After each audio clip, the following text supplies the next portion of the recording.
Hello and welcome to Tales from the Temple Tankard. I am Jim, aka Argentwind, and I am your dungeon master for Avress the Shattered World here on the House of Gamers Discord server. Uh, I want to thank everybody for being here. We hope everyone had a great holiday so far, and a happy New Year's Eve for those of you out there.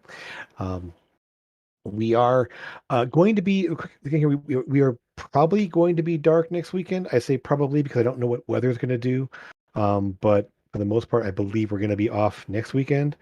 Um, but we'll be back the following weekend on the 14th with a special guest joining us. Um, Unfortunately, we are missing a player today. I only had a family emergency, so had to step away. But hopefully, he'll either be back or he'll be with us next time. So wishing him all the best and everything there. But we are able to move on here today. The Raven's Tales, last time we were here, did battle with a number of vampires, including two master vampires and a whole lot of vampire spawn, going into the catacombs beneath Mournhold Tower. After defeating the adventuring party known as the Hunters that were up top there, including three of them who actually were vampires themselves, and dealing with the encroaching necrotic storm that was raging outside the tower and around the area there, causing skeletons to move in and attack the tower while they were trying to rest. They didn't get a chance to really get a long rest in, so they were still reeling from the fight there as they realized they needed to go down into the catacombs beneath the tower. There, first of all, we had Eldon and Torben going and scouting the area out. Torben very reluctantly and Eldon very recklessly. Um, Found a couple of beleaguered people huddled in the corner of the room down in the first room they went into, and then decided to come back for the rest of the party. They all went down there and ran into a group of vampire spawn, some lesser vampires, and then as that battle was going on, get encountered the newly turned Ormond Montgomery and his vampire assistant, who they had run into in Port Oris some number of weeks or a month or so ago. Um, After a very brutal battle that left all the vampires dead and Sora very close to death herself, Lucas pretty beat up as well. The party was able to get in there and deal with uh, finishing all of them off. I have some camera difficulties going on here, so hopefully this doesn't keep going here. It's We'll fine. see. It's okay. It's okay. These things seem to happen. It's all right. Um, but the in the catacombs, they also did find the a very um, a very uh, injured and beleaguered dwarf changed to the wall where the vampire spawn were, who always had been fed upon, and they learned this was the missing cleric from the hunters above. The party sort of gathered everyone together there and determining kind of next steps, taking a breather and gathering everyone in the tower above as the necrotic storm has waned and the and everyone up top is for the most part doing okay. Tired, beaten up, and worried, obviously. But we find ourselves in Mournhold Tower. And let me switch everyone over to there real quick.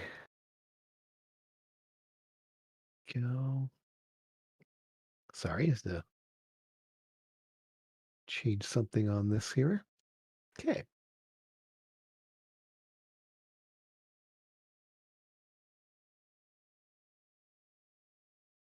So, uh, get everyone where they need to be. Both the ranger and name Brina and Arcus, the archer here, had kind of rallied the last of the by Dexterin and the last of the bandits that had been holed up top there. They kind of kept themselves safe from any harm, and were able to keep things from getting any worse up on the surface, at least. Um, so we find ourselves everyone. Let's get everyone in on the map here. Moving everybody around for a moment. Ah, gathering everyone together.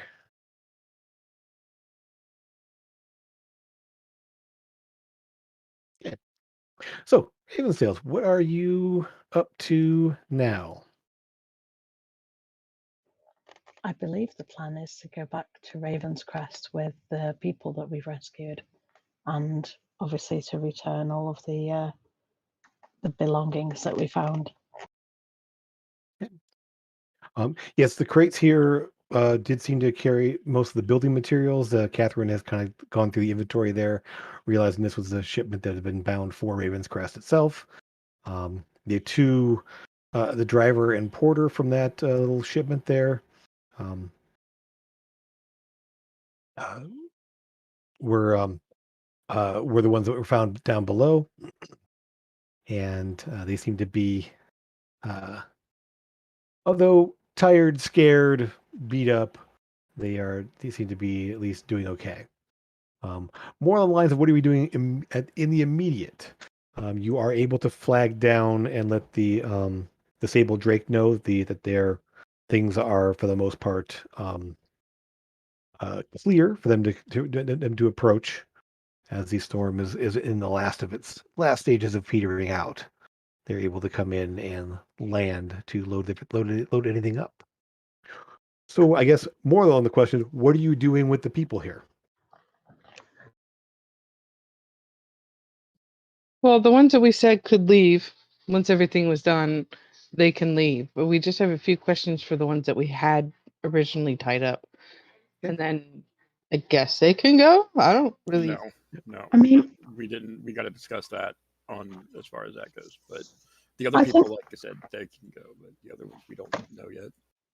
I think they've realised now that they made a massive mistake in, trying to be friends with these vampires, and they realise now what that entailed and the risks that posed.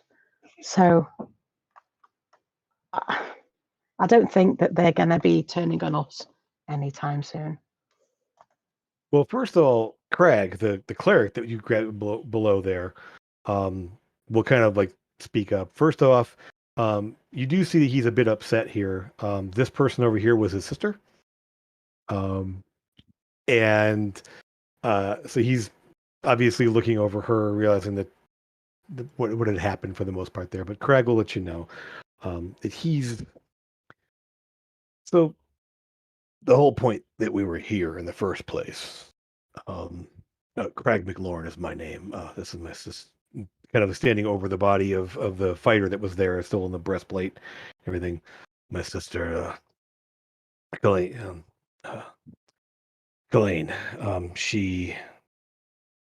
we kind of led this troop. We were the ones who brought everyone together. We were based out of Northport, and well, we had the opportunity. We heard about this place from someone up there that this place was free to fix up and inhabit. We were looking to sort of find a more permanent base of operations. We were just doing odd jobs and adventuring type things up along the northern coast. And well, after we heard about this, we came down and I'm quite handy with things, being a forge cleric that he is. Um, we were starting to fix the place up, and then uh, the guy that told us about this said that he'd send some people along to help us, maybe some supplies and such. Um, a couple weeks after we got here, well, Montgomery and his friend showed up with a few people. Said they were there to, Montgomery. um, so they moved into the catacombs and we stayed up top working and doing our things. A week or so later, Raylan, he, our president rogue, started acting a little suspicious, a little strange. Next thing you know, Brutus, I've known him since we were kids. The the He's a bit of a wild man, but he was always a good man. He he and Raylan started talking a lot more, and next thing I know, he's going down the catacombs. So I followed them down there and, well, found what was going on. They knocked me out, chained me to the wall, and, well, I kind of became a meal. Snack. Uh, Definitely more than a snack. Mm. And you can see he's kind of like very unsteady on his feet there. He's very weak. He's obviously he's been kept alive, like food and stuff like that, but he's obviously not in good shape. He's been um there. Um the Brina will pipe up there, and around the time he went missing, that's when Dexter and his men showed up, and they brought some people in with them, and some some of them stayed, some of them took a wagon and went west. Um, didn't see them again. Uh, then, uh, see, that was about 3 weeks ago, 2 weeks ago, something. The airship showed up, dropped off some people, collected some things, talked to Montgomery, and then left again. And she like kind of, I think some of those people were. I mean, I didn't get a good look at them, but those vampires that showed up there when we were trying to rest, a couple of them I think are the ones that got dropped off by the airship. And it's just been, you don't know what, it's just been steadily getting worse, obviously. Mm-hmm. So Craig just sort of looks over and I'm I want to finish the job here. I want to fix this place up and turn it into something we can use, mostly intact. We just need to basically repair some stonework and fix a new gate and clean some things up. I mean, that's kind of what I do. So, No, I, considering what just happened down there, I'm not in a right state of mind to make any suggestions. I got some self worry to apprehend, but considering which I'm sorry about the loss of your comrades, be it our hands or not. But um, if you needed more men, I'm sure you have four people right up there, and he'll point over to the guys that probably be willing to join you to help you. considering they were 8 people before, they're down to 4 now. Yeah. So basically, what he's suggesting is the rest of the people that we saved or that went up there, let them, if they're willing, instead of just leaving, let them, their safety in numbers, let them combine their forces, stay here, do what they're going to do, and we be on our separate ways. Clearly, we all fought. We won. No hard feelings, right? Not for me, that's for damn sure. I've seen enough death to last me a very long time. I've done something I'm not proud of. He was a vampire, but I didn't know that going down there. And I was going to do the same thing I did, and I almost broke a promise to somebody very special to me. And that's something I'm not willing to do. Um, Instead of more fighting, instead of more arguing, as long as the rest of my comrades here say so, I think you all should just combine your efforts here. Stay here, do what you do. Don't hurt anyone that hasn't tried to hurt you first. But I don't think that was your MO to begin with. I think you were a victim of circumstances, considering the vampires you were. But um, do we have an agreement, everyone? And I'm looking at the party here too with Eldon, Amethyst, Sora, Lucas, of course. The only thing that worries me as a Wraith is if he knows about this place. And it was him in the airship that dropped people off in the first place, that might happen again. Well, your worry there is 100% valid. But I don't think they need our. He'll look over at all his scratches and all his cuts and stuff like that, which I'm sure most have healed by now. But there's some.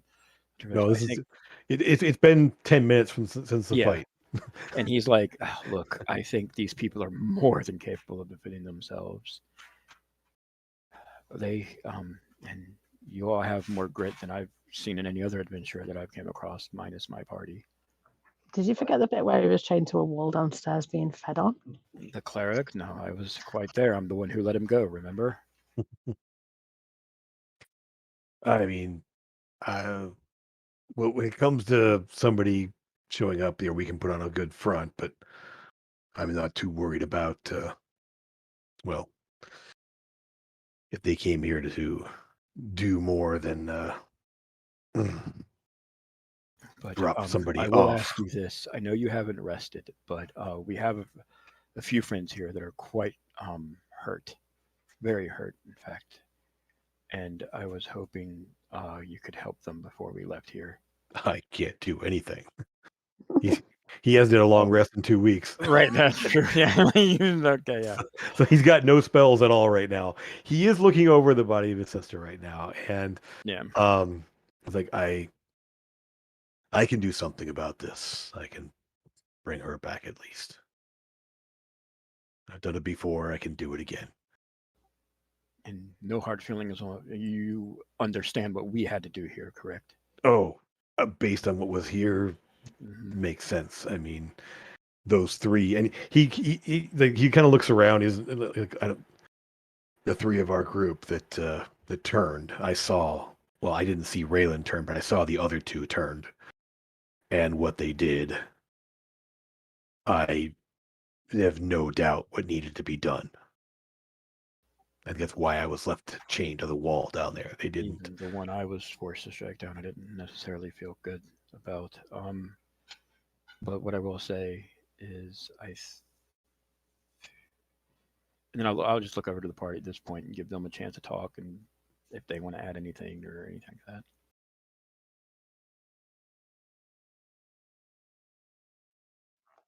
Thor just wants to rest. Why did I accidentally take a long rest or something? Why do I have 4 hit No, points? you leveled up. Maybe that's why. Okay, yeah, okay, Yeah. that's why. All right, because I didn't, Yeah. because Yeah. I wasn't really hurt anyway, but I wasn't like, but I Yeah. didn't have 4 hit points. I know that. Yeah, that's fine. I mean, basically, what it comes It was down because to I leveled up, is, yeah. yeah, you guys did level up, and so some new abilities, some new things. I know no new spell levels specifically, but some new abilities will be coming online here at some point. Um, so eventually, while the conversation takes place, while Craig tells you the story there, Sable Drake will put down kind of out to the east of the tower there, kind of the clearing that's outside there. You guys would be able to get on board there and rest on the ship wherever you're heading there. So a couple things I want to do. I do want to point out there. Portable hole is yours. Awesome. Brina did give you the ring of the ram, so somebody did keep that for sure. For sure. I believe you guys gave back the bow and her armor and sword, so she had something to fight with. But you guys can keep the ring. She doesn't want it back necessarily. What And was the the ring do or ring of the ram. It's the one. That, Oh, okay. I thought there was yeah. the other one. Yeah. Yeah. I'll write this down, guys, so you don't have to keep track of Please it. do that. Thank you. Yeah. Was putting it in Yep, chat. yep. I suggest honestly with the ring of the ram. I don't know if anyone else agrees with this or not. I think Thank you, Bern. Sora should have that possibly because her range is very limited compared to everyone else. Either way. I mean, she has the javelins, but those aren't exactly reliable. It Ring of the used- ram is that thing that like it literally creates a ram's head that like charges out and like knocks them back. Bashes in people. Right? Yes. Yeah, Baxton had does that. force damage. Yeah. Yeah. Okay. So, you also have a rapier +1 that belonged to the rogue. You don't want it back, obviously. And the only thing else, there was some gems, basically Crag will ask if he can have one of the gems back. Yeah, of course. I mean, as far as I'm I'm concerned, assuming this is their stuff. They can have, like, besides the stuff they don't want back. I mean, we're not deep. I'm assuming he wants the diamonds back to do the resurrection spell. Yes. Okay, then I will just mark those off. Point of clarification. You realize that he's gonna. So those of you with knowledge religion, Sora, you've only seen a little bit of this kind of magic so far, but Eldon would definitely know. You know that you would actually need way more diamonds than this to do a full raised dead. And Eldon was like, I don't think that would be enough to accomplish what you want to do. So yes, I think that there's some missing that you maybe have. And Craig just sort of smiles, and there's a way to make less powerful diamonds work for the ritual, um,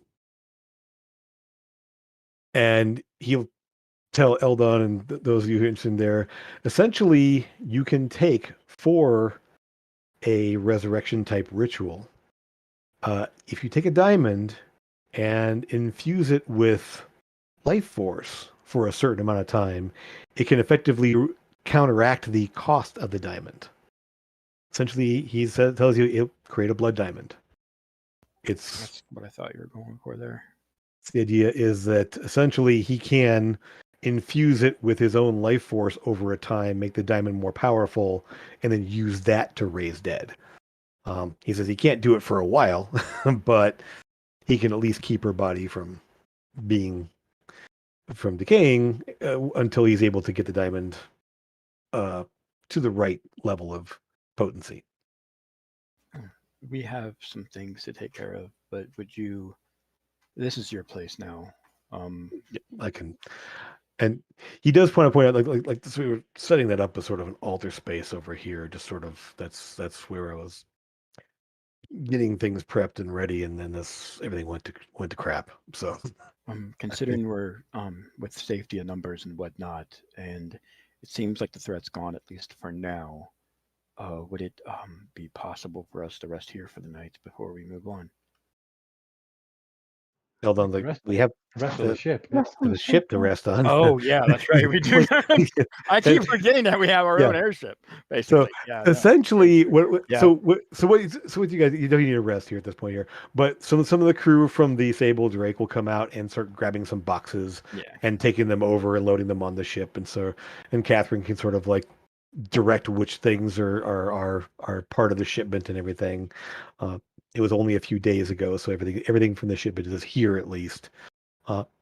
And so she just makes sure that all the boxes and all the crates and stuff that was from House Necroxus are able to be loaded on board.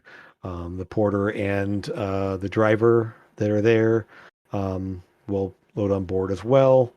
Catherine will go on there once the things are loaded there. You guys can all head onto the ship and leave the hunters to Mournhold Tower. Jim, which armor did they take? Oh, Because there was studded leather and there was a breastplate. the breastplate was hers. The dead one We here. gave the breastplate back. Yeah. And then the breastplate went back because she needed it to defend herself. And we put the studded leather on the other person. Yeah, well, studded leather was the Rangers originally. The breastplate was the fighters originally, but gave the fighter back them back the breastplate because it was hers. But I mean, up to you. Essentially, Craig is just like there's one thing is he'll eventually find some of his stuff that's been stored away. And it's basically he had some split mail and a mace and shield. Nothing really too special there amongst his stuff. There was a yeah. So essentially, he finds where his equipment was stashed away. Essentially, turns out the rogue had taken it and put most of it in his stuff. Yes, but yeah, the portable ring of the ram, and a rapier +1. Those were all things that you picked up there. And so you're able to get on board the ship. You're able to, as the ship takes off. It's probably late afternoon at this point. You're able to kind of get a little bit of breather, get on board there, get some food, get some water and drinks and stuff like that. Able to kind of settle in for the trip back to Raven's Crest as they get all the materials and everything else there. The two people, um, uh, Thora, the driver and Porter, will talk to you on the trip there, letting you know there were two guards with them. Um, they uh, they didn't. I think they got changed. I think they were among the ones that were running around in the catacombs there.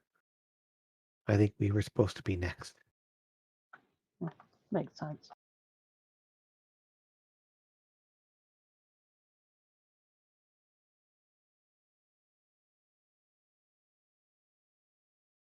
Yep.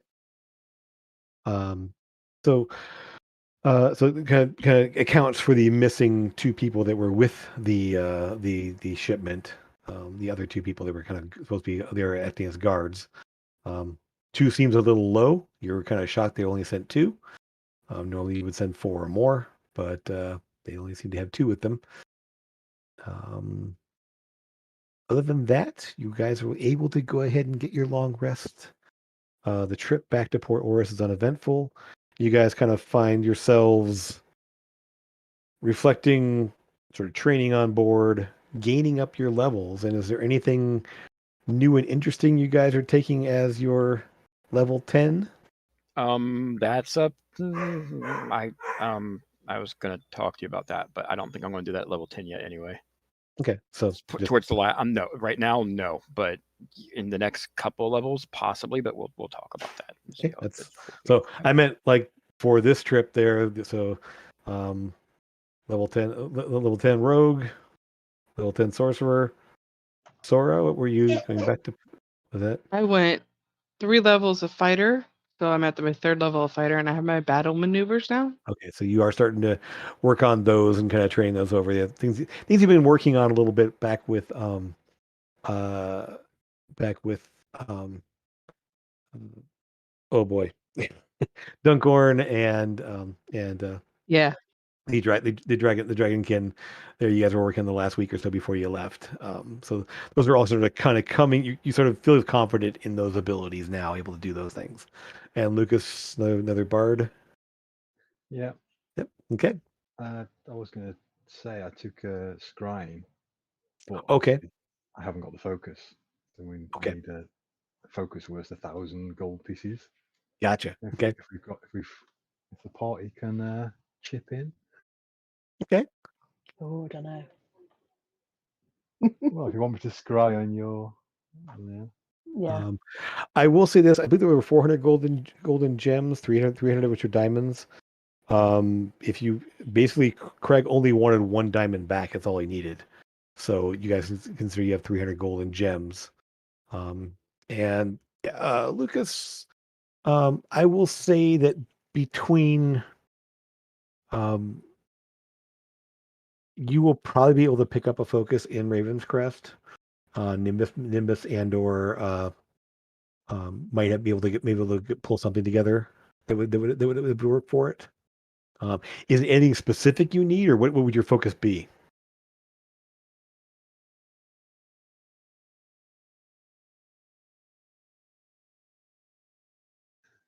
I didn't think about it really. Okay. Well, we'll just say that you think it over. You kind of get the ideas what you need there, and talk to and then eventually um, then you can decide on how you get a hold of that. But scrying is now available. So and that item isn't used up with the scrying there. It's just something you just No, use. Get just a dots up. focus. Yeah. Good, good. Okay, cool. Right.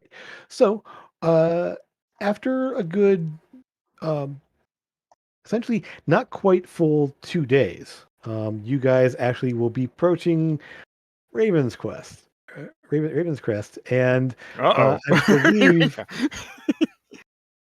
I believe this is the first time officially the new map has arrived. And so as you fly in, the circle down here at the bottom of the map is the landing space for the airship. Um, and with this, so what new spell did you pick up? I got Hold Monster. Oh, Oh nice. no. I also Okay. got. Oh no, Jim, that was a legitimate response. That's fun. Uh-oh. I also picked up Twin Spell. So Excellent. Oh, Excellent. boy. Okay. I didn't Very pick up cool. anything at level 10 except for the what's it called? What did I get? The feat, or did I get the feat or the ability increase? I got something, but it wasn't anything like it wasn't any Okay. new abilities or anything. Okay. Yeah, So, Lucas's, go ahead. Jim, I did tell you, but Lucas's passes have changed quite a bit. Okay. Passives. Okay. Then we'll mess around with those, and I'll get those updated here soon. But as you guys approach Raven's Crest, there, we'll say it'll be sort of the ship just travels straight. It doesn't stop. It doesn't put down. It just travels straight from the tower back to Raven's Crest itself, and gets in late evening. And as you do, so the town is all lit up. Um, there's a number of little twinkling lights on the corners of a lot of the streets there.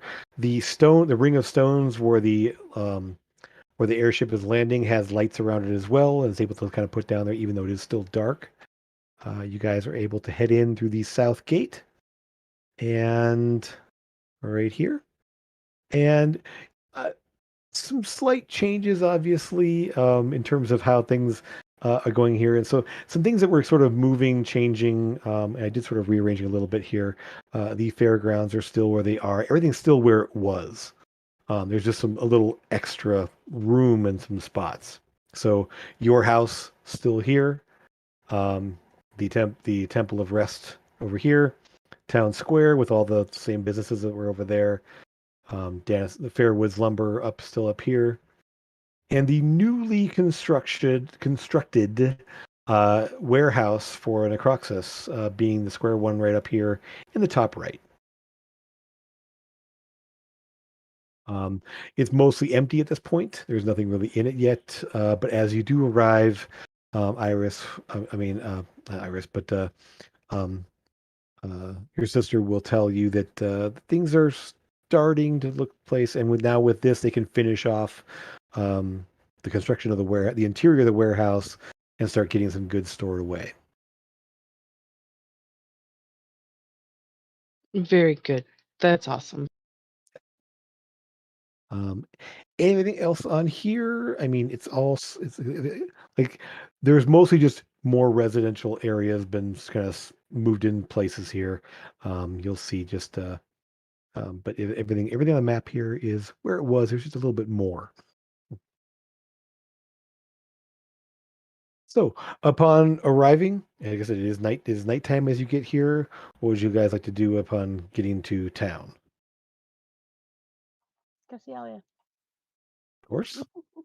I assume you messaged her to let her know you were coming, so she'll probably actually meet you outside the gate. Okay. I'd like to Just surprise her, but at the same time, I can't hold it in. I just feel like I'll be Sure. there in a minute. Almost there, almost there. Yep. Okay. Sorry, what you were saying? just gonna go to the house and sleep until forever. Okay. Yeah. You guys did manage to get a long rest on the way back, so you are feeling Uh-huh. back to being yourselves. But yeah, it still was a bit of a trip. Um, able to get inside, get back to the house there, sleep in your own beds. We have that's inside the house itself.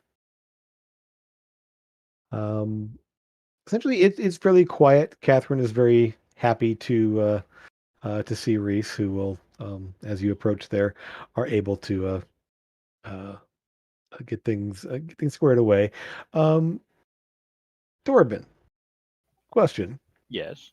rather than the small room here, would you want to be have a room down in the basement, or want to take over the little study area over here across from the library? That's too perfect not to, honestly, with the Okay, library right there. Yeah, cool. 100% there. All right. In that case, we will be essentially what they will do is we'll just say that they've moved your little bed that you have here into there and kind of push the couch aside. So essentially, if you want to just well, the desk, the couch, and this couch chair, and now your bed are in there. Okay. So this will be Torben's room here.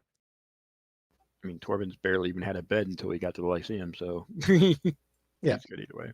So with that, then um, everyone's able to go to your rooms. You will see. I'll just go ahead and put it out here. The basement is mostly finished, as we are now the big training space and with the targets and dummies to smack around Eldon's room and the workshop and everything else in the back here, and the giant pantry area down here. So um, this is it. If there's more things that you would like to add, any changes you want to make, of course, it's just a matter of letting me know and letting whatever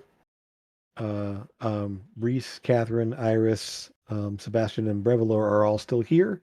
They can work on getting things set up for you while you're away. Um, talking with various people around town in terms of buying furniture, any decorations or anything else you would like. Just a matter of saying the word.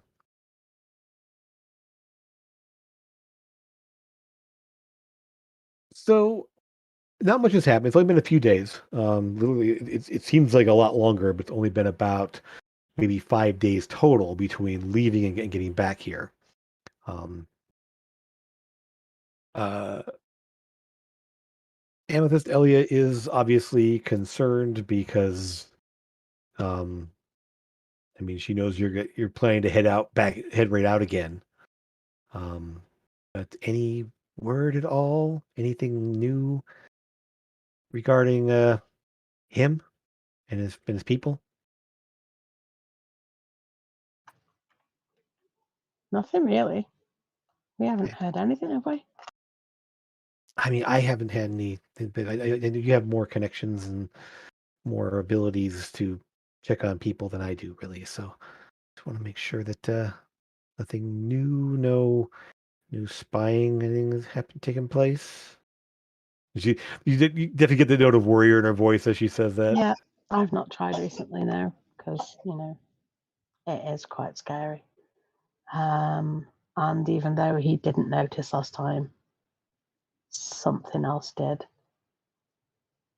So yeah. Right, right. Okay. Um, Mhm. that's something else. Do we know? Do you know what it is? No, no, not at all. But I think it's his patron, but I don't know. I have no idea. That would make sense. Well, It was very, very dark, and I don't mean, you know, nighttime. right, right. Well, keep me posted and let me know what's happening because things are quiet here. We've been doing our spring planting and such and checking on things and um I don't go anywhere without a full guard and everything else, Good. obviously. I'm glad to Um, hear it. Riley and Dad won't let me. So um but I know it's for the best. We don't Hmm. Oh yeah, he's definitely coming for us. Um, we need to be careful, definitely. But Lucas is now, I think, able to scry, so maybe we can scry on some of the people on his ship that aren't him, Hmm, and they won't necessarily know that way. So that might be a lot safer to do it that way. So that's good. that's the That's good. hope, anyway. Okay. That makes sense. All right then. Well, assume we Anything else anyone else is doing around the house or town, or how long are you planning to stick around in Ravens Crest before heading out again? Not long. Couple days, maybe. No. No? Really? I mean, is there nothing else No. we need to do at all, or are we going to be headed Yeah. out? I'd like that idea better. Don't get me wrong. I just assumed you guys wanted to, especially because you just got back into town with Elia and everything. I figured. No. I mean, Yeah, no, I'm everything's down. quite time sensitive right now, I think. Agreed. Yeah, no, 100% agreed. I just wanted to, Yep. I thought I was going with the rest of the group there, and apparently not. So yeah, The sooner we leave, the better, really. agreed. This was just 100%. mainly to bring back the goods that we found, to come back to town. And then, really, there's no reason why we can't head straight out to Dravia. Okay. So, the captain, Anthos, has basically said. I mean, he said, I don't think we can get there ahead of him, but we can get in there close behind. I don't think that there's. It sounds like their ship is not as advanced or built for speed. They're more of a cargo ship by the sound of it. So we should be able to, like I said, not overtake them, but at least get there shortly after them, Right. assuming they are going to deliver. So, I mean, next day, you guys get your rest and collect the materials there. Uh, Next day, I'm gonna Lucas. see if I can get the focus for the scrying. Okay. Okay. It'll probably be a mirror, silver mirror. Sounds good. Okay. Lucas, while we're in town, can you sell those goods for us? Yeah. Which goods? The rapier that we have, the ring of the ram, Selling that? and Okay. the gems, I guess. Okay. Doesn't Lucas need the gems? Ignore that. We have 100 You need GP in gems. Okay. All right. Okay. All right. So, yeah, you're able to go ahead and get things back there. For the rate, you selling the ring as well? Okay. I would just say this then: trading in the gems, rapier. Um, hmm. I hate selling that ring so much too. You have no idea, but it is. But I don't want it. Like, Is there anything else you guys were getting? I mean, I could use a couple pots. I'm sure. I don't think I have anything on me. Okay. No, I think I'm good. 1 If second. we can shop over in Raven's Crest, I could do with yeah. Basic healing pots are 25, right? Yep. Okay. Can I just say that I bought 4 of them, please? Sure. And then take off 100. Yep. If you guys want graders, those are 100 each. So if there's anybody wants one of those, they do have those as well. Yeah, I'll buy the greater ones. How much are the great? You said 100 They're each. 100. Yeah, she's got three. She got 3. She does have 3 of them in her inventory currently. So Then I will take all 3 of those. okay. Lucas, I already worked it out. you can probably get the rapier and the gems, at least the 100 gems there for the mirror. The rapier is very well made. So it's definitely something that can be sold for a decent amount. So let's call it there. You guys gonna sell the ring? The ring would be give I mean, we you don't have. Eldon hasn't spoken up about it yet, so maybe we should Eldon hold on to the ring. No, I can tell you now, Eldon wouldn't want it. He has so much stuff that does force damage as it is that I would just go ahead and sell it because he's not going to want that. I mean, I'm sure he would, but he would know that he could, but like, yeah, no more than I do. I wouldn't mind having it, but I just know that how valuable that thing is and how cool it is. But like, I know that like we need funds right now. Oh, and Jim, sorry, I went ahead and got 2 greater instead, and I'm taking off 200. Just so you know. There's only 3 greater in the Ah, shop, so crap. yeah. Okay, how many did they get? Or did she get all of them? Sorry, I got all 3 greater. Yeah, about all. Okay, let me delete that off mine then, sorry. Sure. No worries. When we don't need, I mean, this is party money. If we've got enough for the rapier and the gems, we don't need to sell the ring. Okay, we can keep it. I'm sure it'll come in handy. It's a good ring. I've had it before. Out of character, of course, but So, I can't. Why How much are we getting for the rapier? well, basically, he exchanged the rapier and the basic gems there for the mirror that he needed, the focus. So we'll call it even. Cool. Then I'll hold on to the ring in case we need it for something else. Sure. Maybe use it for trade later or something. Okay. Or in case Eldon really does want it. All right. So, so you get yourself a silvered mirror. You will find that Nimbus does have effectively, it is a scry. It essentially is a scrying mirror. He has to polish it up a bit because it's been kind of dusty under. Something he considered using at some point, but he'd be so far away from being able to use it himself. It was just sort of something that he kind of had with him, and he just cleaned it up for you and got it in exchange for the items there. You know that Nimbus is always in the market for gems because obviously Manatech requires gems, so he's happy to take those off your hand as well to make more accumulators. So you're able to get the materials there. All the goods were unloaded. The people were set up there. Doldrus is taking care of the people that brought the shipment in. We'll be working with them, and the intent there is once the shipment is in place, ready to go. Doldrus will tell you she is planning to head back to Shorehaven. She will ensure that they are well protected. Beyond, they obviously did not have enough people for this shipment there to protect things there. But in terms of traveling back there, they're going to be traveling light and just heading back and getting operations back with the family business going. I need you, and I'll have this letter written out for her. Sure. On it, it'll have our family crest as the sealed wax and Catherine's family crest as the sealed wax. Sure. It's a note to go to mom or to grandmom.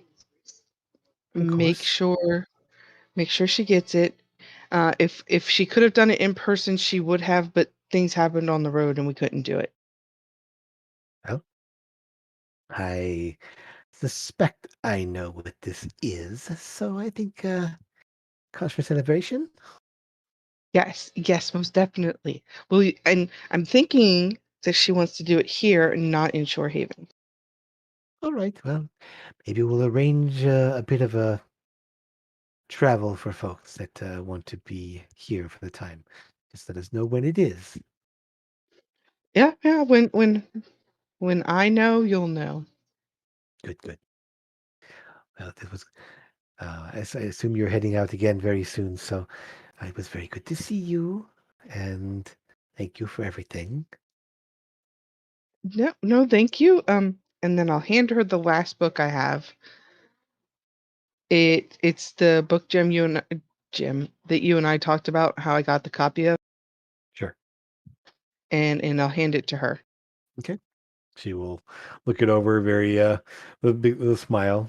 Oh, this is. I will read this when I'm not on horseback. Yeah, that's probably best. Very good. Well, thank you, and we'll see each other again, hopefully soon. Yes.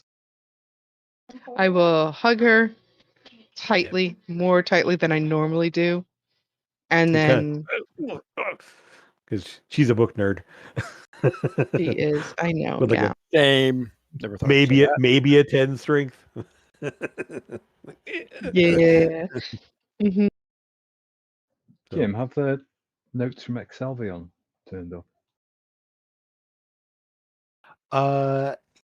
Yes, they will have arrived there. Essentially, you do have Master Calthan's notes. Quick perusal. It's one of those things of you kind of see the very studious, well-kept hand that you've seen before from things that he's written because you've helped him in some of your training and everything else. That quickly you just see get more and more messy, harried scribbles, and he obviously in his last sets of notes there, uh, it's not so much like delusional stuff; it's just like frantic. Like he's writing things super fast. The practiced, careful hand he used to have kind of gets this hurried scratch of like just trying to get things in there. And so, just in terms of like just kind of flipping through them, you kind of see that. Um, quick, just a overall thing of like the earliest notes talking about um, various esoteric things in the library and in the vaults, and then mentions of uh, the book, and that it seems to have uh, the note sort of kind of they do get a little bit sort of unhinged as they talk about it calling out to him, being able to hear it, but wanting to see what it was, wanting to see what it could do, wanting to see what it meant, and just sort of like the hand as the handwriting gets more hurried and scratched out, almost that it just sort of like have to get into have to see what this is, have to see what can be done with this. This is too powerful, too important to be locked away, kind of things. Just kind of a first glance here. You'll get more time as you kind of look more into it, but you realize that he does in places describe the same sort of sound you've heard. That the call of the book was usually not just in words, but in a sensation and in a nagging sound that would not go away. And even looking through the notes, you can kind of hear that bit of an echo, uh, almost like you're hearing it as he's describing it. You kind of look away and no, no, it's definitely not there, but I can swear you hear it, but not really. Yeah. Um, so, is there anything? So yes, you have Calvin's notes. Sorry, excuse me. Anything else he wants to do in Raven's Crest before departing? The captain is pretty much ready to go when you are. So I would make a quick stop. I can get there really quick and just thank Janan for everything and stop and visit her. And then you're in Raven's Crest, not Port oh Oris. yeah, I'm not in Port Oris. What am I Yeah. doing? I know now where people live even, and I still messed up. Okay, Yeah, it's no, okay. I would just hop on the ship and get out of here. Can I get a cloak of protection or something from somewhere? I think probably that's not that difficult. Um, let's see. Would it cost? Let's see here. Nimbus has something that will work. Um, I would love to get something from AC, but I don't think there's much I can get with 122 gold. probably not there. Yeah, no. Nope. Yeah, the cloak of protection is 350. Okay. So I believe it does require attunement. So I'm not sure you have attunement slot. Okay. Do you have enough gold? Yeah, but not an attunement slot. Never mind. I think I have another attunement space on here. Let me check that. Not for that, but Please double check to make sure. I'm pretty sure it does. Yeah, I think it does. Doesn't matter. Yeah, it does. All right, never mind. Okay. It was an idea. I will gonna- say, pull up. go ahead. I'm going to check with the armorer in town. Sure. Yeah. Find out how much it would not how much, how long it would take to make boarding for like a horse type creature? Um, I would say so. Buckles and belts right here. You're able to um, literally they get a little bit excited. Both Risa and Alar, because it would be sort of a joint project because barding would of course require straps and leather work as well as armor plates and bits of chain and everything else like that. And so, um, effectively, it, we it would take us maybe a week or so if you had the dimensions for it or the size of horse or anything else.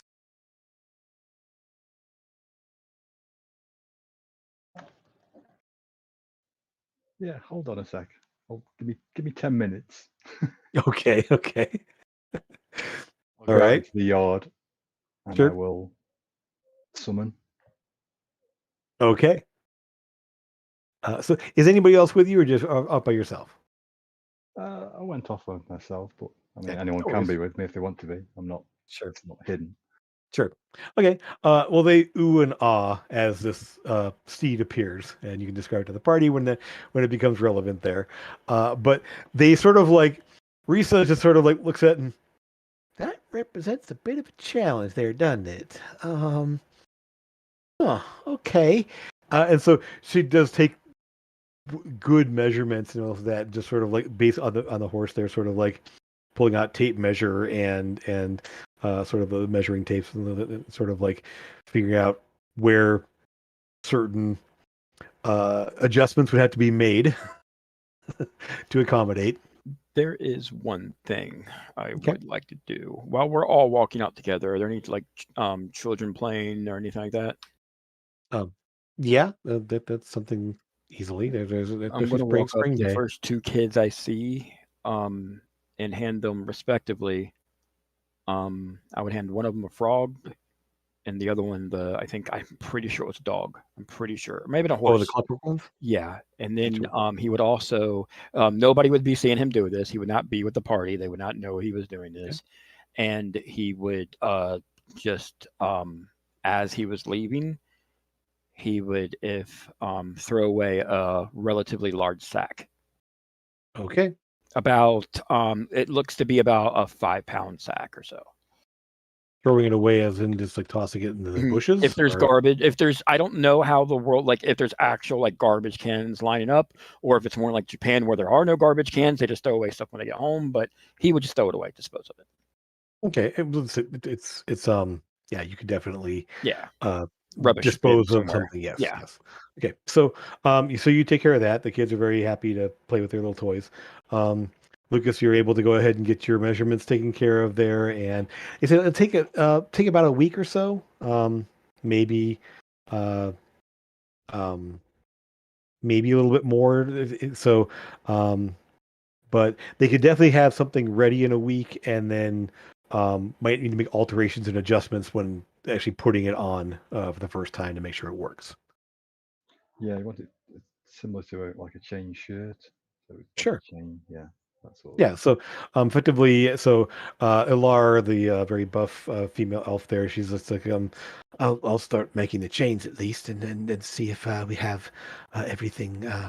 Um, I'll start making the sections essentially, and then we'll have it attached to leather backing and get things all.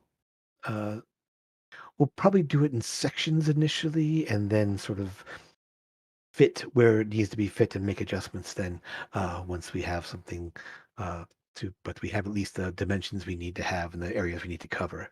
Um, and she will look at you and would this ever change or will it always be the same?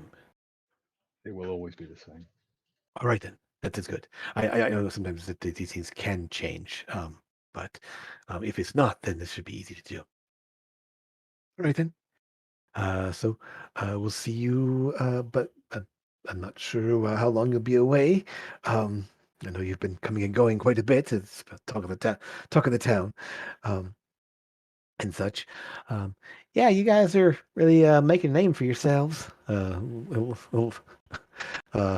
Risa will speak up there, kind of as she's like already sort of like um, finishing them. Kind of at this point, she's at least so much taking measurements, but kind of walking around the animal, just like checking it out, like seeing what it looks like. Um, Never seen one in person before.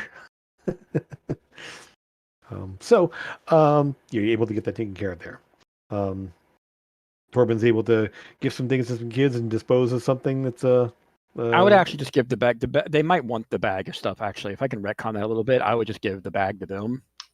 What's in the bag? It's all of my buttons, everything that I've ever collected. Oh, okay. They will like kind of playing a little bit with them, and sure. If Okay. they even wanted them, like, you know what I mean. I mean, they're shiny and colorful, so they're of shiny and course, colorful. yeah. So yeah, Yeah. Okay. They'll probably choke Least- to death on them before they go home, but I Yeah, would have told it's them. whatever. It happened to Torben at least 6 times, I'm sure. And choke to death. Well, close enough. So, yeah, there is. Is there anything else? Okay. So Amethyst, I would say in terms of protection, mage armor is any light armor you could get wouldn't be much better than mage armor normally is. Mhm. Because I mean, even like +1 studded leather is the same AC as mage armor. That's what I have. So, effectively, now I've always been of the opinion that there needs to be a more advanced mage armor spell. So, Definitely. we can discuss that and maybe see if there's any arcane experts out there that can develop something along those lines.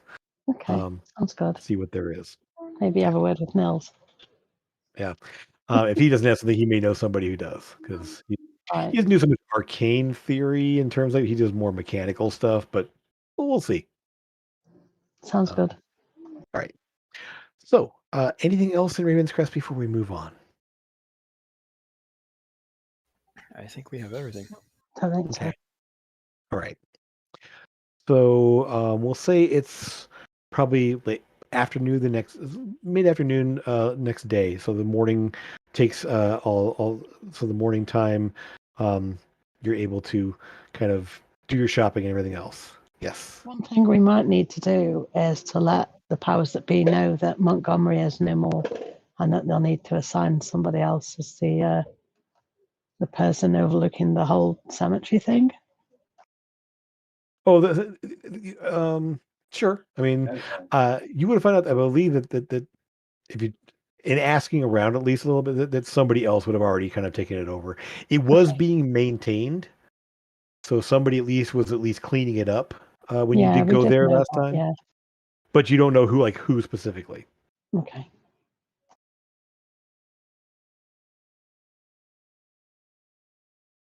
Okay. Hopefully not another necromancer.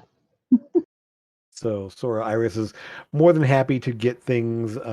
While she won't do a full decorations, at least sort of get sort of the things on order or things ready to go. More along the lines of basically making the arrangements, but not actually having things delivered or set up yet. Yeah, that works. That works Okay. totally. Yep. Okay. What works? What's happening? You I'm so know, confused right this is now. Sora's Everybody's talking. got so many Sora's talking. secrets. Sora's talking to Iris. Yeah, everyone else is off doing their own things right now, so no one really knows what's happening with anybody until you actually tell them. It's like So, Amethyst, the open book, and then Lucas with all his secrets, and Torben with all his secrets, and now Sora's got all these secrets, and it's like, Torben doesn't have okay, secrets. all If you right, ask him, carry on, he'll likely tell you. If carry like, on. It's Yeah. not my secret to tell. It's Catherine's secret, and she can't tell it until she gets word from Tundra whether or not it's okay. man, if we don't ask, we wouldn't know. Like, you know what I mean? Like, you can ask Torben anything; he'd probably tell you. I mean, there's one in particular thing he doesn't want to really talk about, but other than that, yeah, he's pretty much an open book, quite literally. no.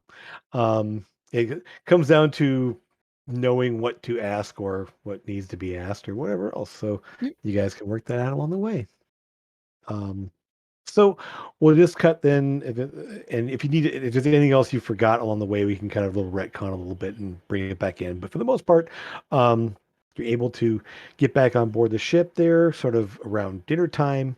Let's just say once all the arrangements and everything else has been made, the captain's more than happy to take off whenever.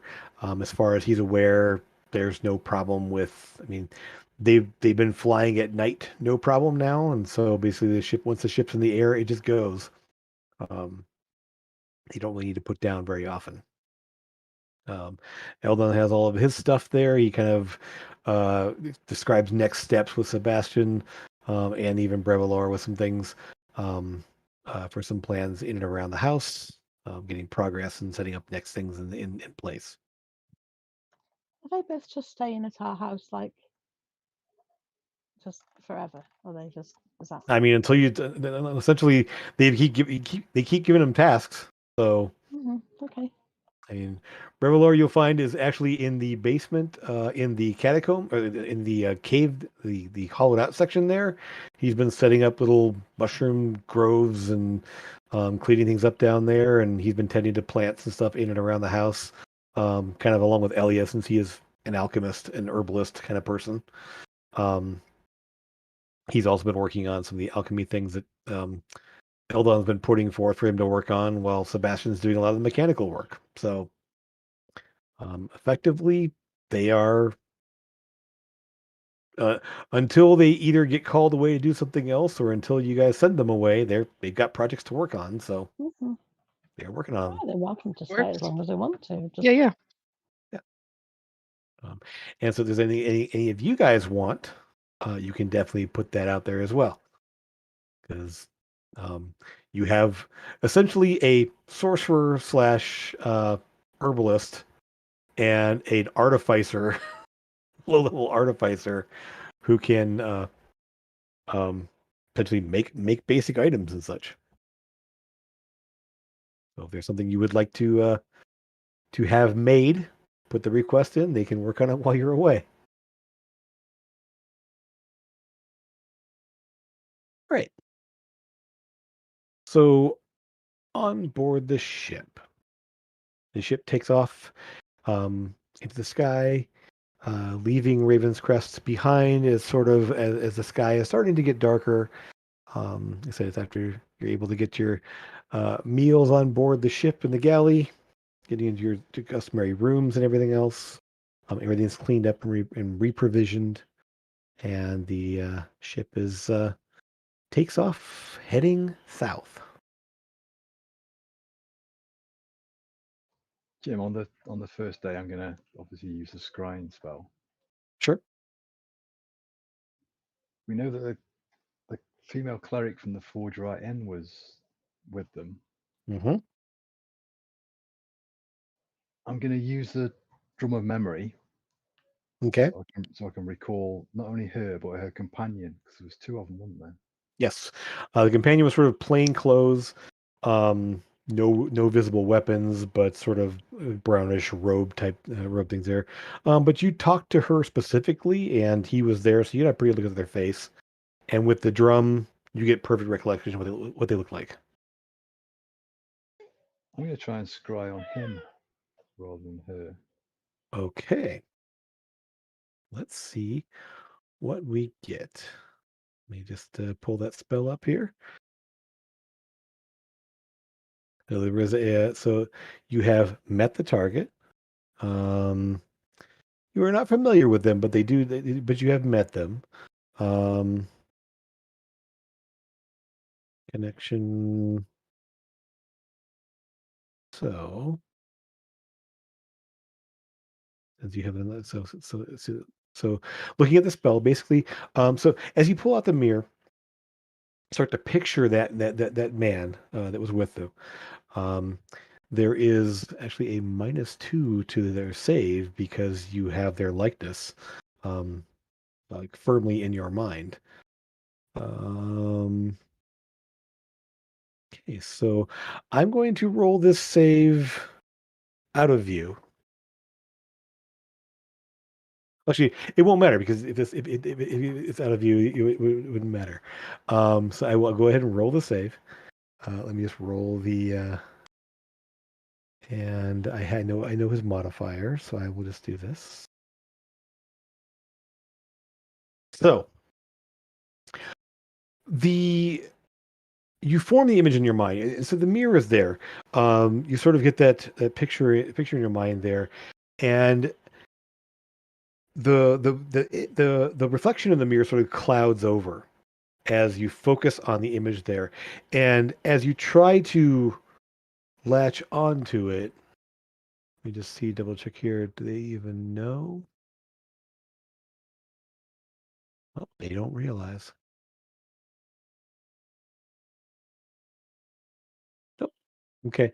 So what you find is that you have the image in your mind very clearly there, but the mirror will just the cloudiness just never goes away, and you realize that there's just you cannot form the connection. You cannot form there.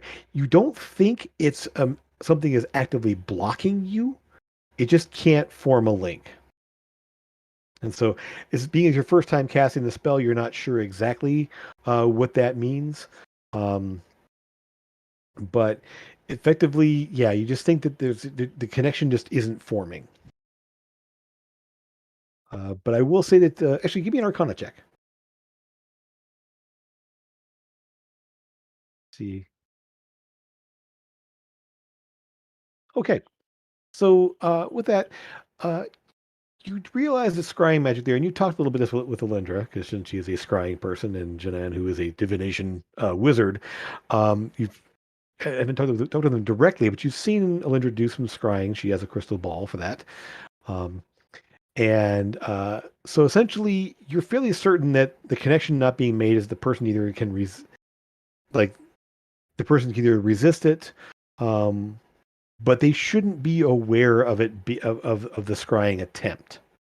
Um, it's it's not like there's something that's physically latching onto them. It's more just trying to see them, and the cloudiness means that they just couldn't form the connection enough to spot to scry on the person. Um, Anything else you guys want to do on the first day of travel heading south?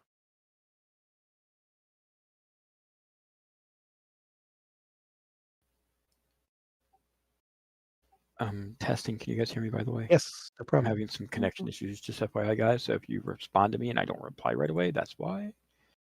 Sure. But I'm hearing you guys now fine. So Okay. I'm going to try again, but obviously not on him because I can't try on him for 24 hours. But I'm going to Sure. try Yeah. on her. Okay. Same thing. You form the image in your mind there. Um, Being as the wisdom saving throw, and you're fairly certain she's a cleric, this may not go as well. Um, but Yeah, I've tried it. we'll see if we can get a lower roll this time around. So, Timothy. hey, And isn't it supposed to be a Podcast. -2? Didn't I hear you say that? yes, but the first guy he rolled an 18, even with a -2. He does have a bonus to wisdom saving throws. So, No. because I'll let you in a little secret there. Her bodyguard's a monk, so wisdom's kind of a thing for them. Um, and she being a cleric there, even if she hadn't, yeah. So I would say that again, yeah, just the cloudiness is there. No sensation of a connection at all, and so you feel a little bit frustrated as it's just this thing is this thing on kind of thing. Come on. um, Maybe there's just something not quite attuned properly yet. There, you tried to see how that works there. Yeah, okay. Okay. Or he's got something protecting him. Um, I will say this: on your first attempt, it's not really. You don't really notice anything odd. The second attempt, however, you do. And having spent some time looking at Calvin's notes, the book does help make connections. It does help break down barriers. And just as this second time casting there, you sort of think of and hear that a little bit, just a faint echo of that sound as you realize that maybe there's something the book could do to help with this. Just putting it out there, just it's sort of nagging in the back of your mind now that you've been reading Calvin's notes. The fact is, one of the things that and part of the reason this just draws it dawns on you is one of the things that in his later notes in sort of the more recent notes he took, he was able to reach out and find a location for the book. Find a location not for the book itself, but for that would be appropriate for the book. And the location he's describing is very much like the one that you teleported to. And so something in his attempts to find a place to properly study or access the book led him to discover that cave in the mountains near the Rime Break Pass. And so the book, the nature of the book helped him to make that connection or see that location in his mind. So much so he was able to teleport to it. Yeah. Yeah. So, anything else on board the ship for that first day?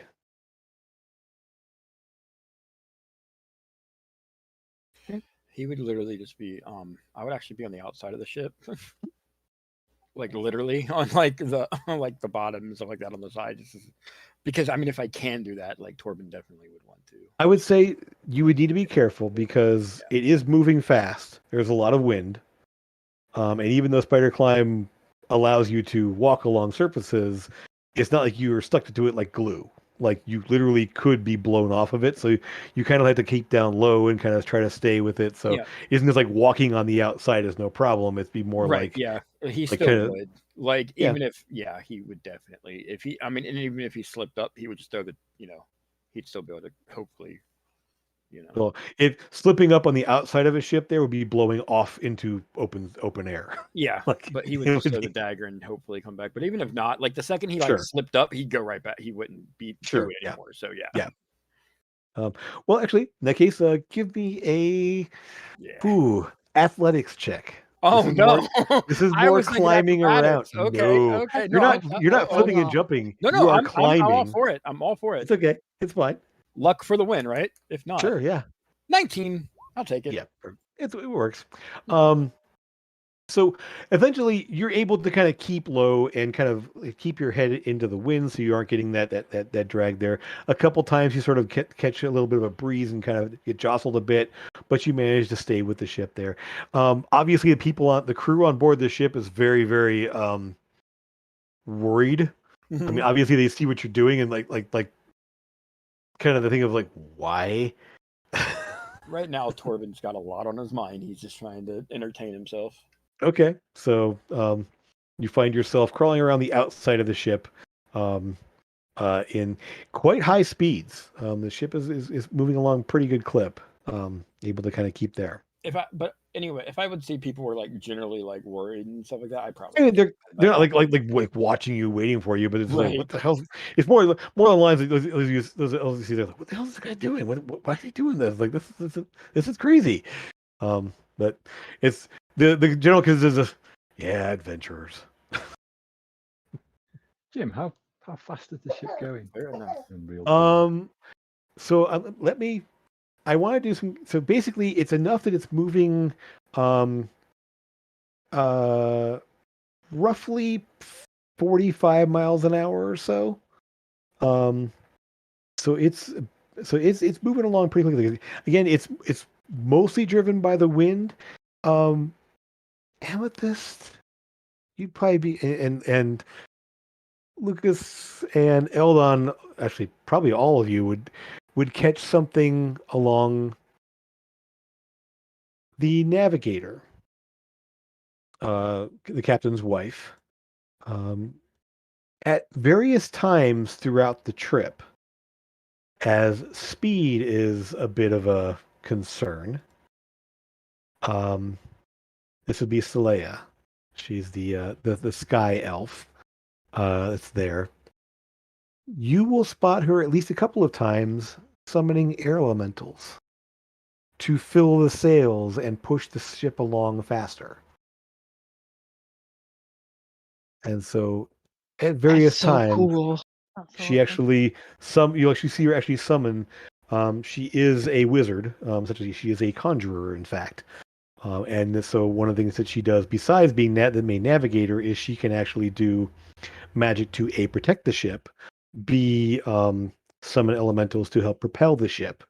And since this is more of a speed thing, she is definitely using the elementals as much as she can to conjure up some air elementals to blow into the sails essentially and push the ship faster. So um, that and the ship does use the fly spell plates to push along at 60 feet per round, plus the wind and everything else. So they're basically using kind of pulling out all the stops to keep the ship moving uh, a lot faster than it normally would.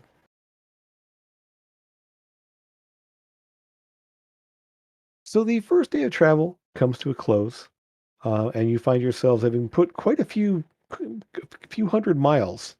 Um, definitely um, uh, moving south there, and the air is getting a bit warmer as you travel south. Definitely more spring, although as you get closer to the southern coastline of this kind of this northern peninsula area of Garivon, you start getting into a little bit choppier weather. And I need someone. Let's see. We'll just start at the top of the order. Amethyst, go ahead and roll me a d20 if you can reach it there.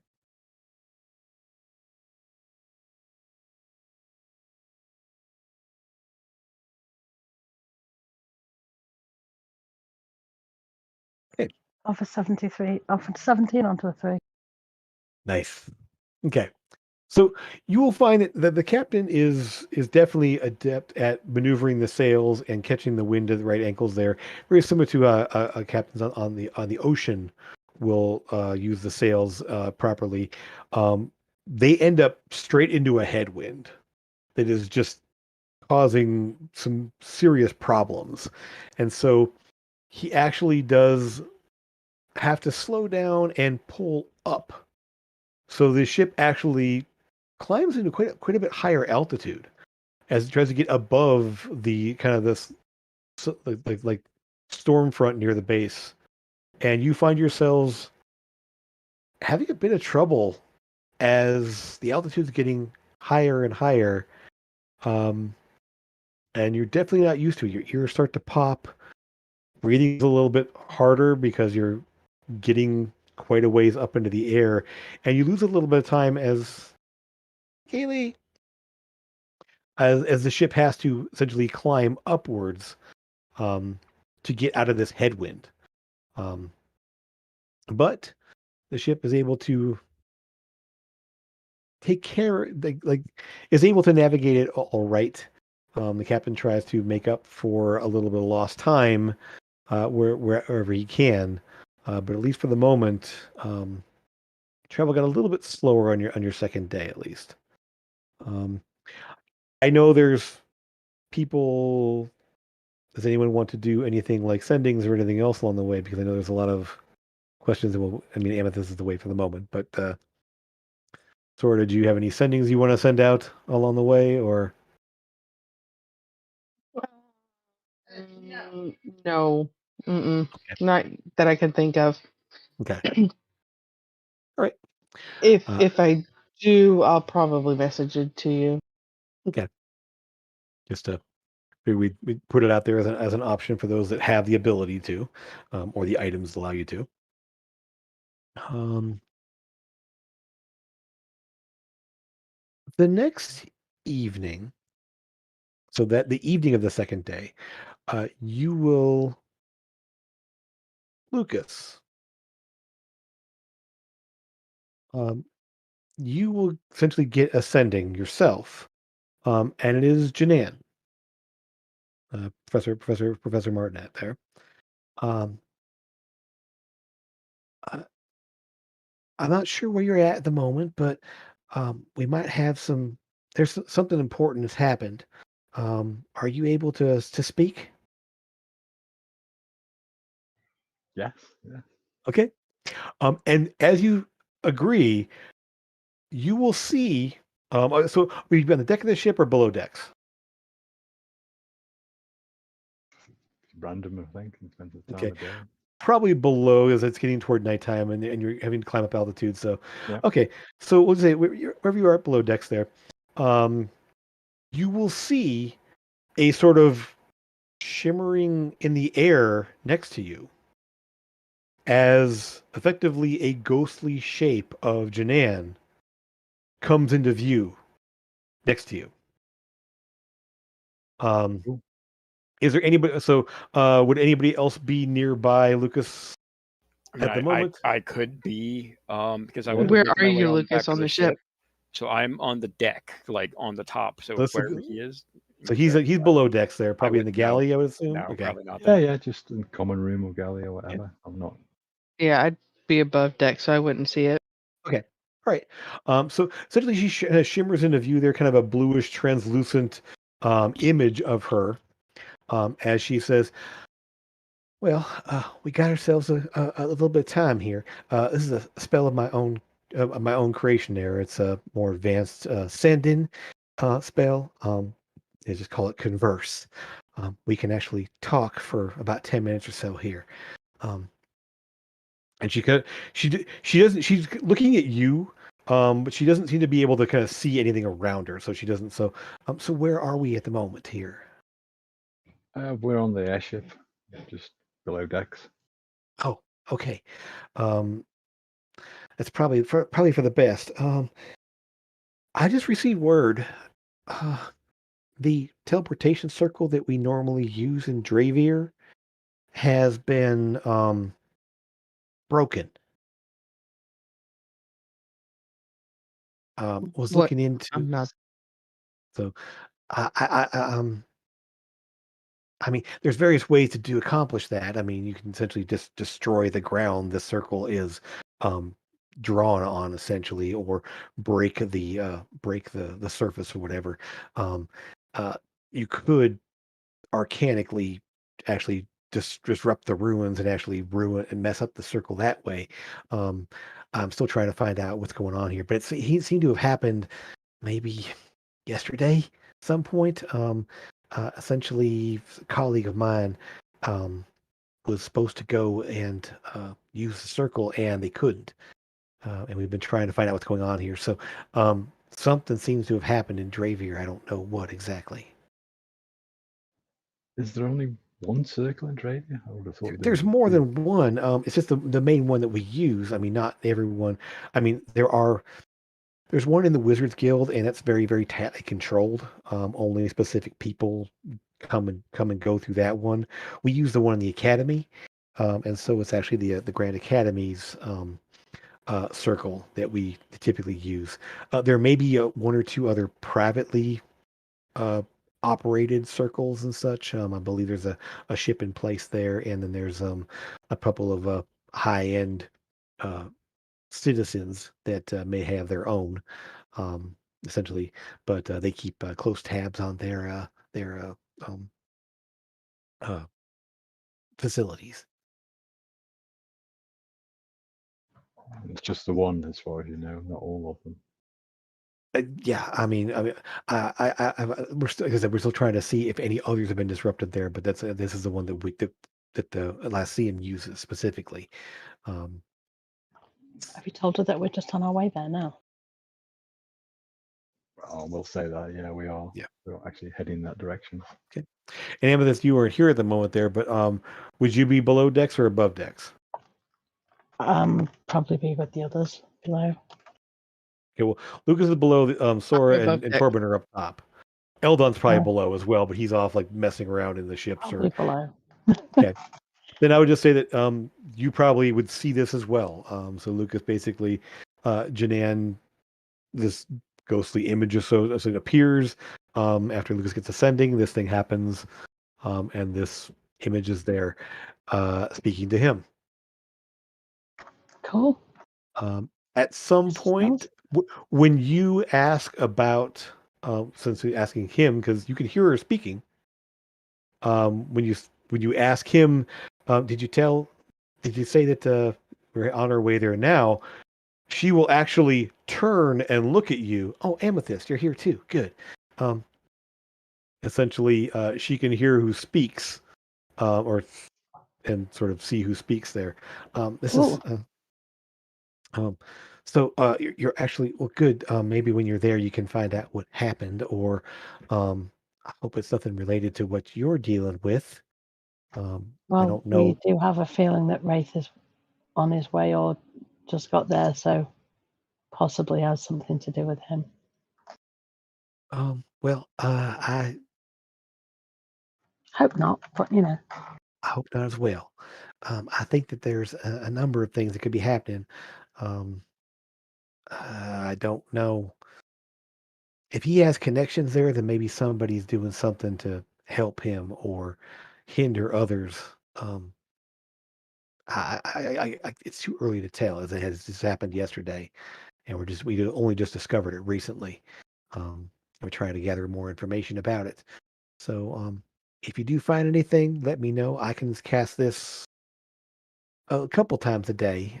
So if you do need to talk or ask any questions, this may be the easiest way to converse, as we don't have to worry about the 25 words thing happening, going back and forth. Yeah, Why, sounds Yeah, like that's great. spell. Why I developed the spell in the first place. I mean, it's essentially for that purpose. It's a fifth level version of sending that sort of like is a voluntary connection spell. Okay, Yeah, it's good. that might be one for the future. And so it's very similar in appearance and the way it looks there to like the holographic communicators they use in Star Wars, of like that bluish see-through image Yeah, of a I'm person there. that's exactly how I Yeah. pictured it Only too. it's mostly full size. I So imagine Jan yeah. full on being like, Lucas, your only hope. Like, you Yeah. know what I mean? Like, Only that's able to exactly actually what I talk, imagine. Yeah. and as the two of you are seeing, she actually can seem to see the two of you because she looks from one No, to the it's a other as you're talking. conversation though. It's not like a recorded message. Like it's back Yeah, and no, forth, right? yeah, That's it really is. cool. Yeah. It's basically it's an advanced sending, essentially, is what it is. So a higher level version of sending. Very good. Well, is there anything else you need us to look into, or is there any information we can send along? Uh, just I know things are moving along. Things are definitely not well. If this is related, this is turning into a much larger problem. Oh, it's already very large. Definitely. Everything that we've dealt with so far has been down to him. So, well, most Well, things. I get the strange suspicion that he's still working for someone or a pawn of someone. Me too. As strong as it sounds like he is. There's more than just him involved. I believe his patron is on the airship with him.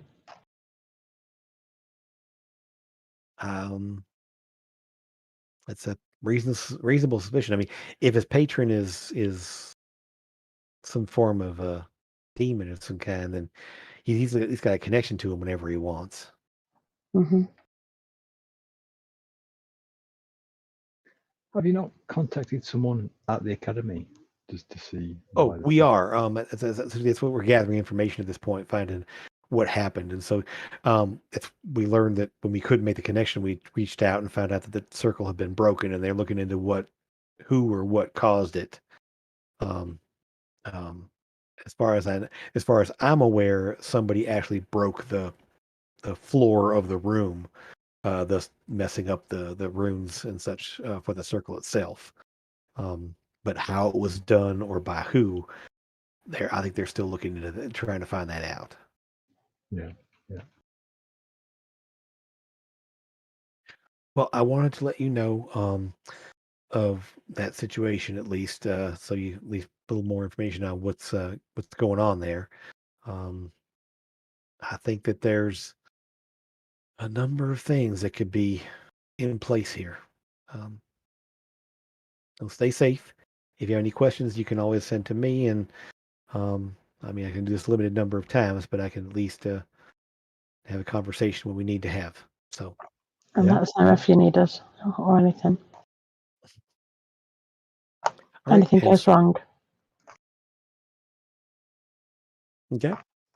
So, as she pauses, anyway, is there anything else there? Then she sort of like wavers and fades away. Yeah, the connection ends. Definitely want to learn that spell.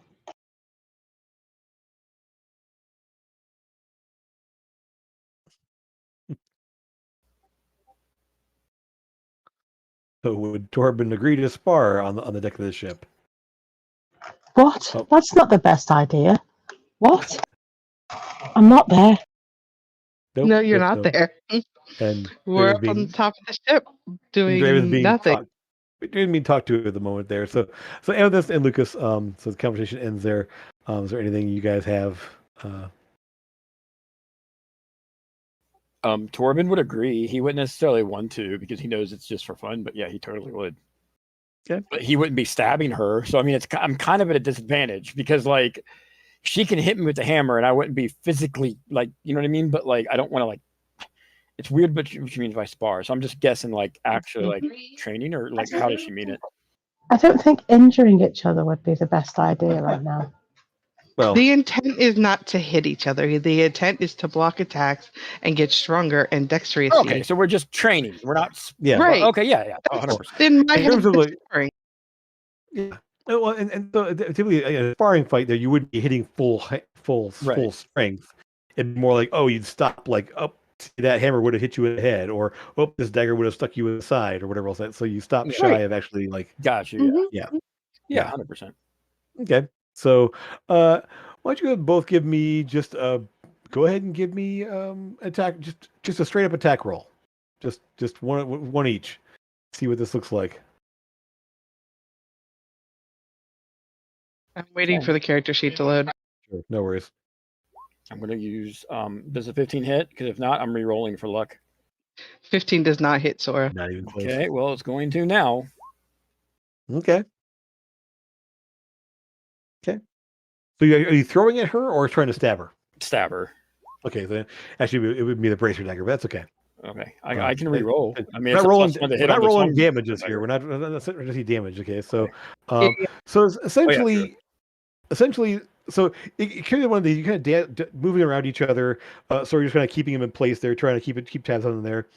And this whole thing of he goes to move, and Torben, you basically slip the dagger in, and you see that you have pretty much able to kind of slip it around the back of the shield, and so you kind of tap the point of the dagger on the bottom part of your the breastplate of your armor, but then you look up as you see that the fact that the hammer has stopped about an inch from the back of your head, as it's sort of like this like moment of stop, like freeze in place, as a dagger is right there at the base of your ribs there, and a hammer is right at the top of your skull. And you both kind of look up at each other. That's a draw. Yep, draw. Definitely.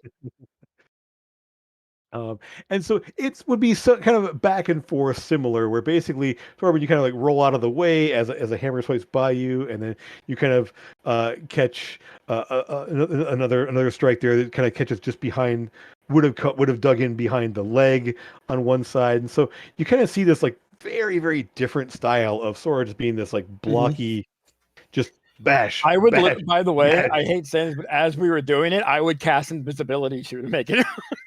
I mean, I would. so Like, if we were sparring, I definitely would. Just, I mean, the Just second you go invisible, it's like, okay, Yep. Thor just gonna pause. yeah. like move around or even miss. You make an attack and become visible, and then the hammer goes boom. So, so is a fairly even match as opposed to like in terms of so you have a lower armor class, you have a much higher armor class, but you have a ways to kind of get in and around things, and so Oh yeah. you find a very back and forth, fairly even match, but very very different styles, obviously. Practicing those maneuver skills that I got, Yeah. Oh yeah. Exactly. Yeah. And so what maneuvers do you kind of pull out on him? I think you froze there for a second. I'm not sure if we're able to hear you. Okay, sorry. What? So, what sort of maneuvers do you use on him?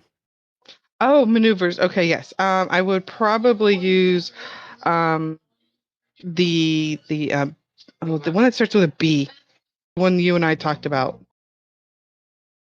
I'm not sure what those are yet. Let me just see if I can find it. One sec here. I got your. Brace. I would use brace. Okay. So yeah, so it's one of the things that you kind of get yourself braced there. You kind of see yourself in a strange stance, and Torben, as you move in there, all of a sudden it's just like she's ready for it coming, and the hammer snaps out at there. Right. So there's the idea of and then obviously lunge. I think you took lunge attack. Is that I don't think I took oh, lunge. no, I that's took. okay. Let's see if I have Why it. does Let's see that here. not show on D&D Beyond very well? Okay, so I took brace, bait and switch, and goading. Okay. So you'll find that the goading. I mean, goading. He's already attacking you, so it doesn't really work as much there. However, Right. it would sort of make him act a little bit more reckless in terms of like effectively you kind of egging him on to fight there. And it's Yeah. the one As he time was, that, oh, sorry. Go ahead. Then I'll so say what I was going to do. go ahead. No, sorry. As he was basically not getting his ass kicked, but like going, hand in hand with her. And as he was struggling a little bit, he'd shift to like kind of push it over the edge to make it a little bit more even. Sure.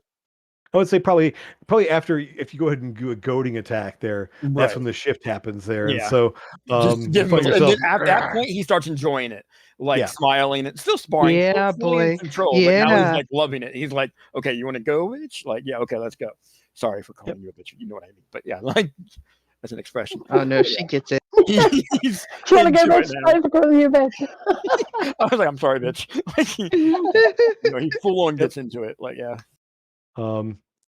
And at some point as the battle's rolling around there, so the one time the bait and switch comes into play is if somebody else wanders too close, and you swap place with them all of a sudden there and kind of shove them out of the way, and so not so much to put him in harm's way, but sort of swap and like and get a bonus there.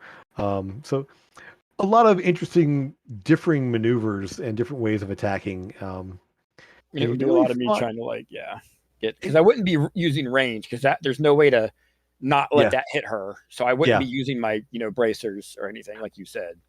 I would Sora say wouldn't let you get that far away anyways, because if Oh, you I attempted to, I can't. in the though. heat of it, Um, in the heat of it, you she might have- do breath weapon, and on the ship, that'd be a bad idea. I can move from you without Yeah. provoking Disengage, attacks or anything like that yeah. now, and I can do all kinds. Yeah, Even yeah, as a shift, I can do yeah. it for free as a reaction, like moving Sure. and stuff like Yeah. that. So yeah. So the one time you find yourself slipping out of range, you pull out the blade, and just respectively you throw it, and you realize what you're doing at the very last second there, and just put an extra bit of spin so that the handle. Yeah, I was gonna say hits clatters off the shoulder of the armor there instead of I'm the imagining point. Scream. What is it? Scream 2 or Scream 3 when the Ghostface throws it at Dewey and then it hits him with the handle and knocks him out. Yeah. So essentially, instead of sticking into something there, it kind of bonks off there and then disappears because it's a bracer dagger. So So yeah, again, the back and forth, the on the ship there, you do draw a bit of a crowd. You do see a number of people like watching, and kind of. No one does anything like taking bets or anything else like that, but there's sort of this little like kind of like, oh yeah, look at this, and kind of pointing and just in there, and the one time The only thing the captain has to say is, "Don't put any holes in my ship." Hey, we can fix it if we do, as long as we're just having fun. Yes. Yeah. We're good. I don't let the hammer hit the ship at all, by the way. If I That's see good. it going to hit anything, I pull back Yeah. just in time. Yeah. Just me, like only me, like Only bonk. you, yeah. And so, I mean, a couple of hit points from little nicks and bonks here and there, but nothing to the point where you actually take any real damage. You guys finally kind of come to a stop there, breathing a little heavier. Um, Lunchtime. as the yes as you guys head off to grab some food and such. Um, at the end of the second day, um, essentially the ship is going over the course of the evening. The ship has kind of come back down to a more reasonable altitude, um, and the winds managed to find a more favorable winds and everything else. And the ship picks up speed again. You guys are settling in Amethyst. Hmm. You feel a shiver come over your up your spine, Okay. similar to when you felt twice, but not as strong, not Okay. as um as intense as the first two. There's a slight darkening of your vision, but nothing like it was the last two times it happened. But something very similar. At Yes, first, well, you think it's just sort of like, oh, you're on a ship, it'll be a bit of a breeze, but then you recognize the sensation. okay. This is while I'm awake. You probably in your room by yourself there. It's late. Probably maybe just kind of. I'm not sure. What would you be doing in your room alone? Questions. I'm just saying. Probably just chatting with Elliot, to be honest. Okay. Okay. In that case, as you are, um, yeah, she's just like she just pauses for a moment, and you kind of pause for a moment there as it happens. You okay? No, just felt weird. Huh. Felt a bit Did, wraithy. um, I not sure. She kind of pauses for a moment there. I didn't really feel anything, see anything. What happened? You just be able to describe it to her there. Yeah, just felt like a shiver down my spine and bit weird, bit cold. Like what happened on our birthday? Yeah, That's not a good thing, is it? no, it's not. But you didn't feel it? Now that you mention it, kind of a little bit maybe. Okay, It wasn't very strong. no. But this could be, he could have got somebody else, somebody that we didn't know, somebody that we didn't have any connection to. Maybe. I guess we'll find out. Well, don't do anything crazy. Or if you do, be safe. Everything we do is crazy. Fair enough. Fair enough. I'd be back with the caravans if I wasn't doing anything crazy. Well, then I'm glad you at least a little bit crazy. Yeah. Like the craziest thing I did was, go to Ravenscrest looking for my imaginary friend. So sometimes crazy's good. Have to agree. Have to agree. Well, if you find anything out, let me know. I definitely will. Of course, yeah. Um, Things are quiet here. Good. Guess that's a good thing. Quiet's good. Yeah. Yeah, I have to agree. You stay safe, and I'll promise to try. Of course. And that's the end of the second night. Hmm. Okay. Jim, Yeah.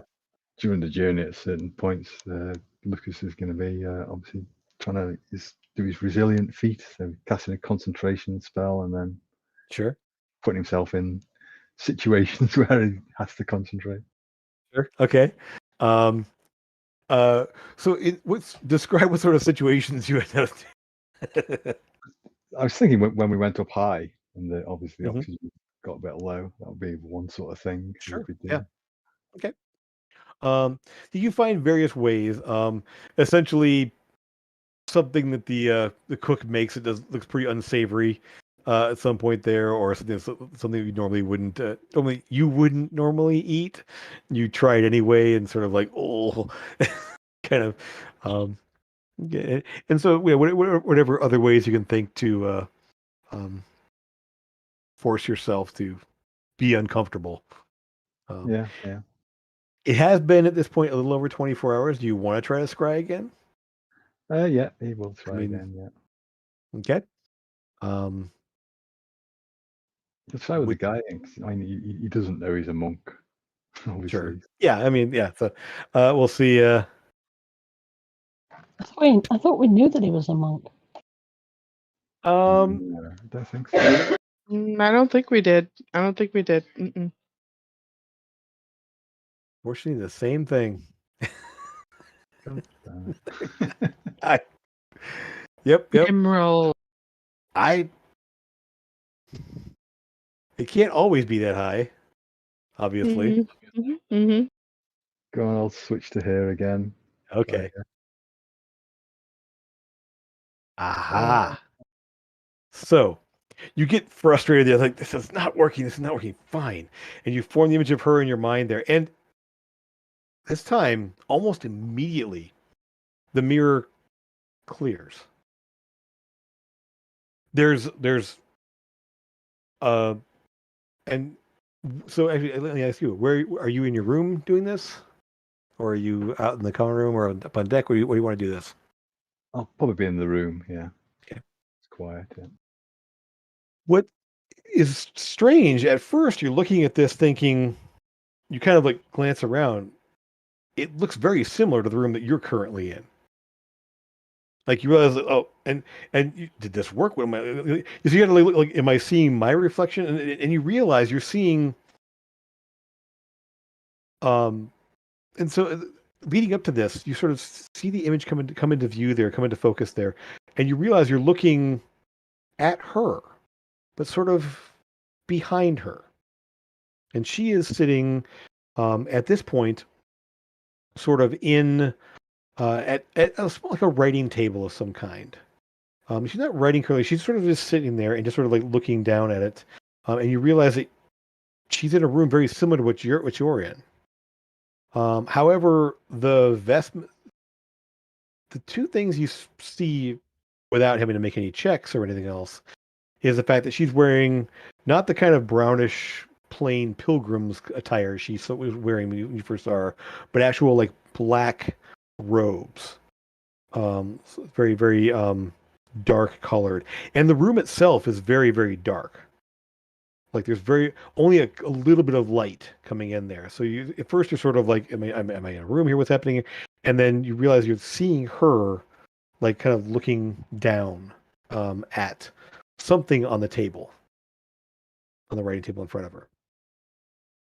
Perception check for any more.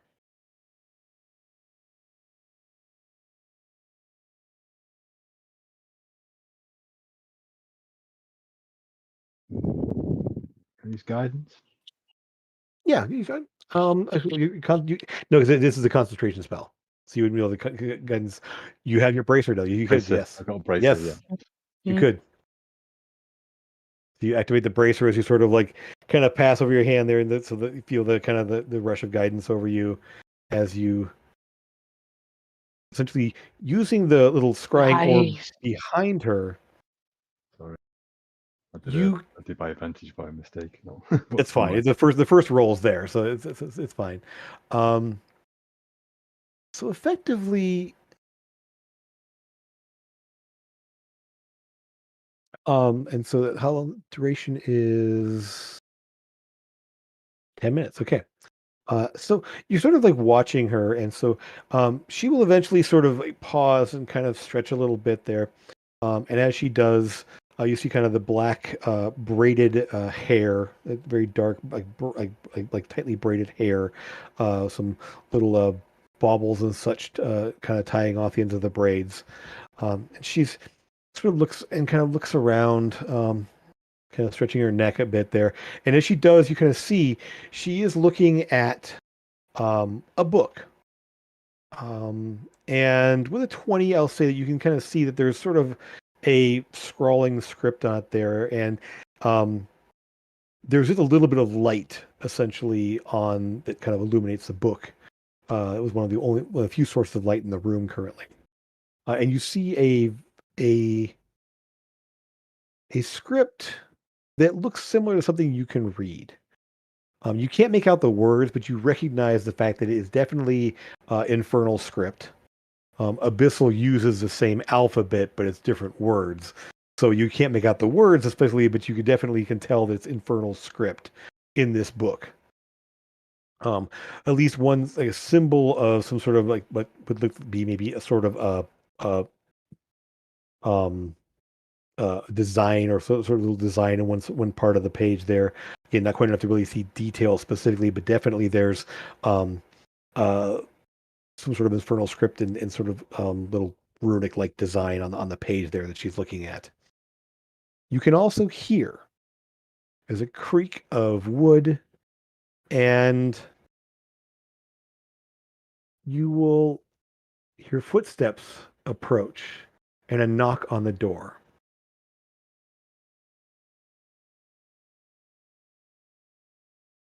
Okay.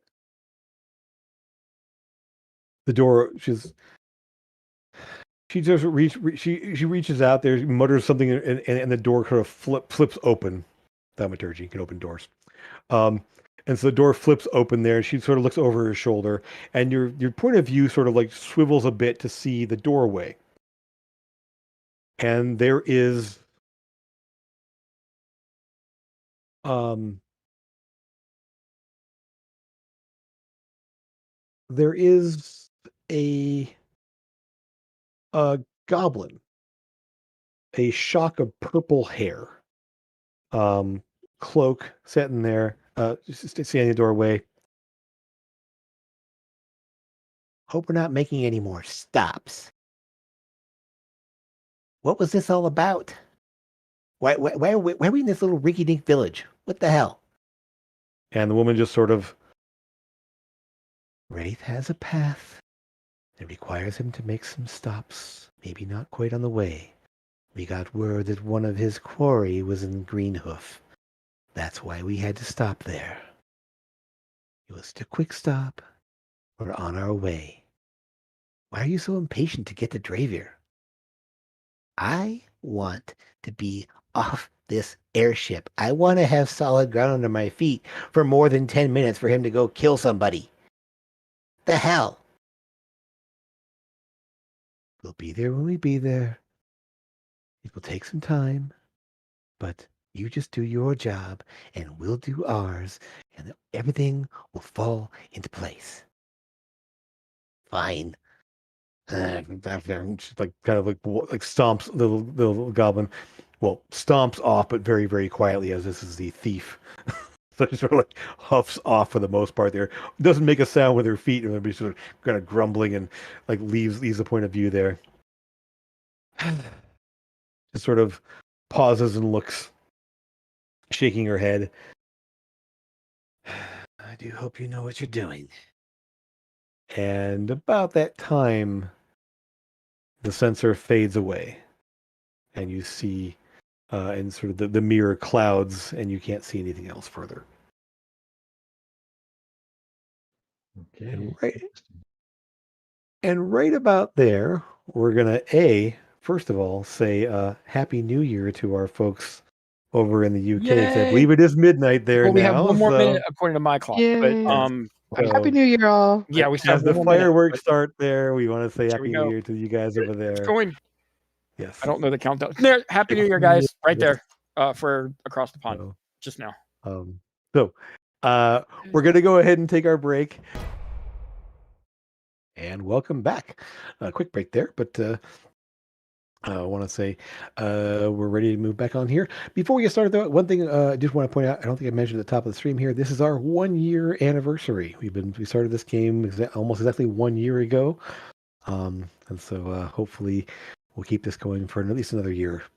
And At least. yeah, we'll see. It would make sense because we're level 10 now for the year, and we would end on 20 then, in theory. So I mean, You won't be leveling at the same pace you leveled on the. It takes a lot more to get I know. from 10 to 20. I know. We'll see. See what happens. By the end of your second day, one thing.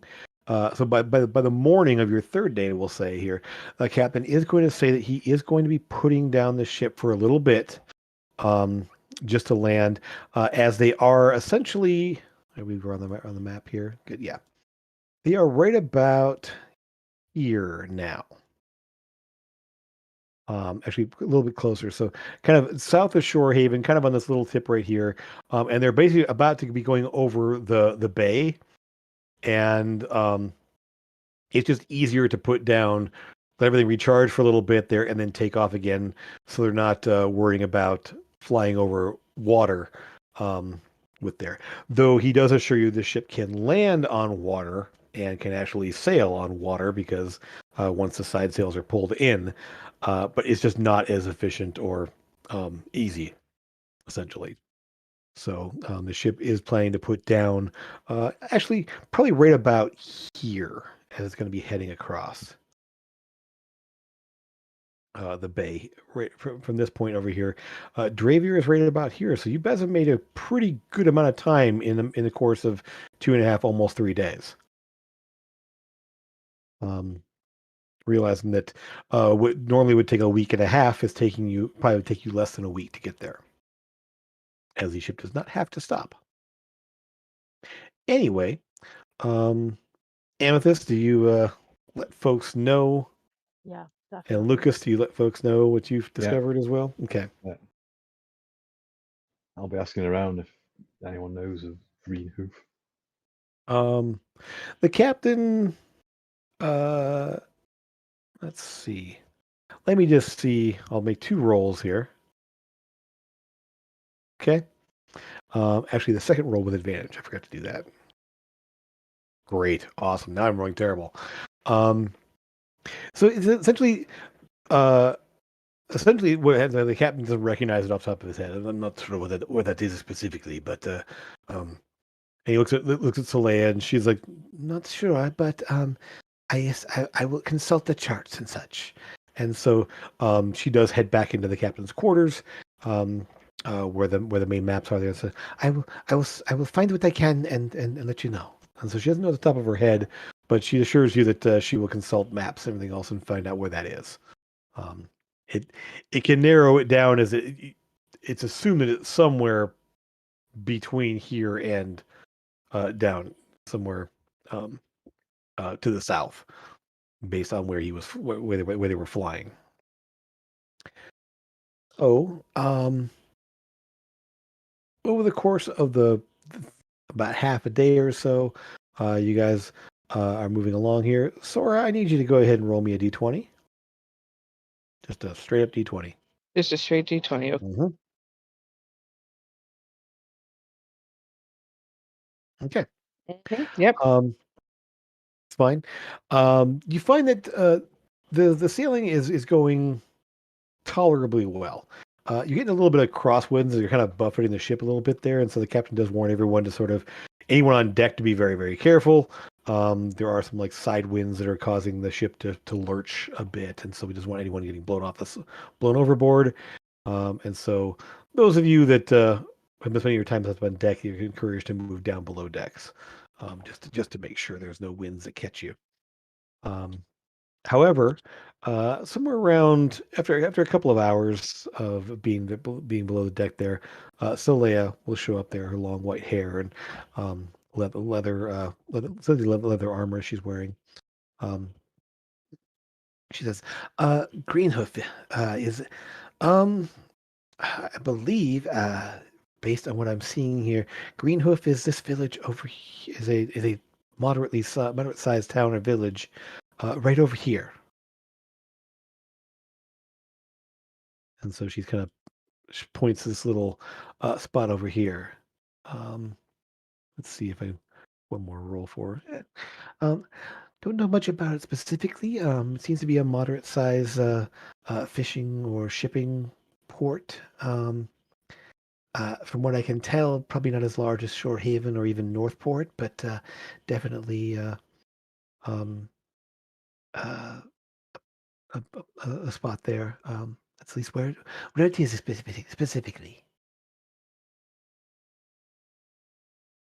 Uh, based on based on uh, the time it's taken them to get there, we're going to be very, very close. Their ship flying from Greenhoof to Dravier, if that is their destination, will take them about 4 or 5 days, based on their travel. It will take us approximately 4 days to get there as well. We'll be very, very close to catching them in Dravier, assuming weather holds reasonably.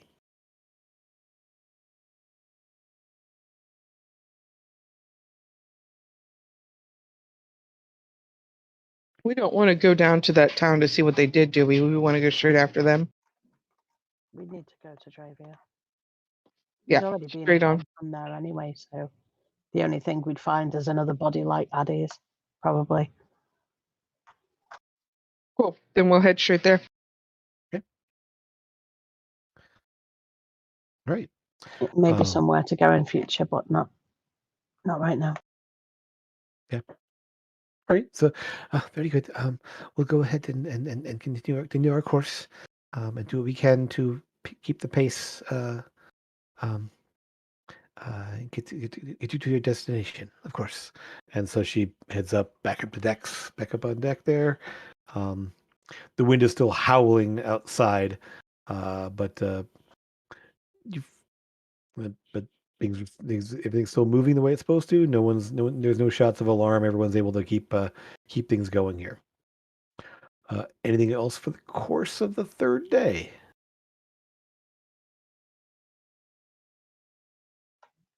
Yeah. I'm gonna check in on Gildor and Kiva. Okay. I want to really as well talk to Kiva about teaching me language. I know that you and I chatted about it before. Mm-hmm. And just because we can chat openly and stuff with each other, Mm-hmm. it would be quite easy to do whilst traveling and stuff like that. Well, you know that she speaks Tabaxi. She does. And then she speaks. You'll find out she just. So we'll just check in with Gildor first. We'll just say that Gildor is fine. Things are quiet. He's a little concerned, and that there was his vision went a little dark. The previous day. Yeah. And so I mean, you can have a conversation back and forth with him, but at least you can sort of like, he thought you might be checking in at least, based on whatever might have happened. Yeah. So he assures you he's fine. Nothing new from him at least. Kiva, she, well, essentially, once you message her, she'll go ahead and do what she does, where she sort of like flips over to having the conversation. Because you can just basically speak and talk normally. Just there's no visual aspect there, but at least the audio is coming through. Mhm. Um, so, right, how you doing? How you holding up? All right, you know. Right. I understand. Things are a little strange right now. Um, I felt something kind of strange there the other day. Is it Yeah, I think he's taken somebody else, great? Great. That's which means he's even more powerful now. never a good thing. Well, I'm. I am over at an outpost um, on the Gervon border near Thunder and Steps currently. Um, Okay. checking in there, reporting in what I've been finding and what's been going on. Um, things are kind of hit a standstill with the Giants, with the situation down in the steps. As far as I know, things are okay. Um, but I just reporting in. Um, and you wanted to ask her about languages? Yeah, I know that she speaks Giant. Mm-hmm. Does she know any other languages? She knows a little bit of Goblin, Hmm, that not might a be lot, handy. but she does know a little bit, enough to kind of carry on a basic conversation. She wouldn't be able to like read Goblin texts or Okay, have a philosophical discussion or anything else. But you could at least like find out where the bathroom is and how much money for lamb leg or whatever. okay, that's a start anyway, isn't it? Yeah. Mhm. So it's the basic conversation skills essentially. And then she, as you know, speaks Tabaxi. Yeah, well, I don't need to learn that one. Right. I understand that. I think I kind of learned it from you in the first place, but I think you somehow, probably did. Yeah, yeah. yeah. Um, but no, no word, no sign of that chain wielding maniac. At least not recently. As far as I know, maybe he's taken down. Maybe he's moved on. I don't know. I guess we'll Things, find out somewhere down the line. yeah. Right. Well, anything else? No, not for now. Just we're heading to Dravia. We should be there soon, and so is Wraith. So if I were you, I'd just stay clear of that area. Just be on the lookout for anybody, especially airships. Right. Just try and avoid all of that. Right. Okay. Okay. Mhm. Good to know. Good to know. Right then. And I guess give me an insight check with disadvantage since you're only able to hear something.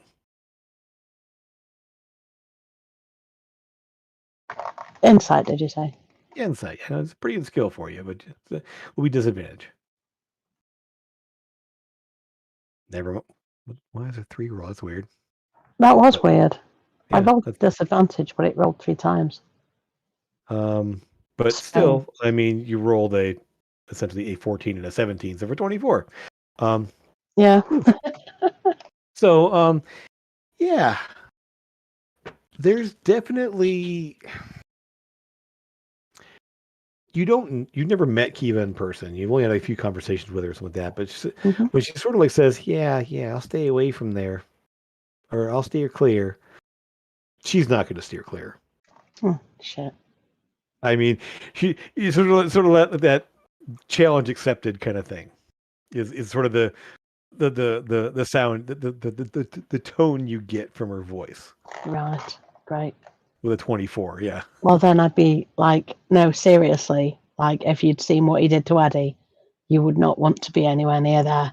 So just don't, please, for me. right. All right. All right. I will steer. I will stay clear. I will stay out of sight. I will hunker down and do what I do best. Okay.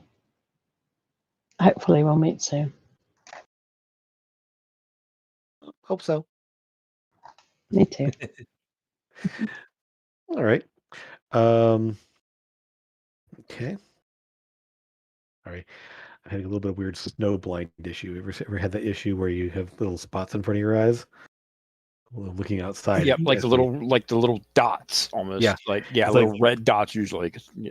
yeah. I know, kind of like glittery. And so I'm looking a little strangely right now because I'm literally seeing like a little bit of like like weird little sparklies on the left side of my vision. So it's weird.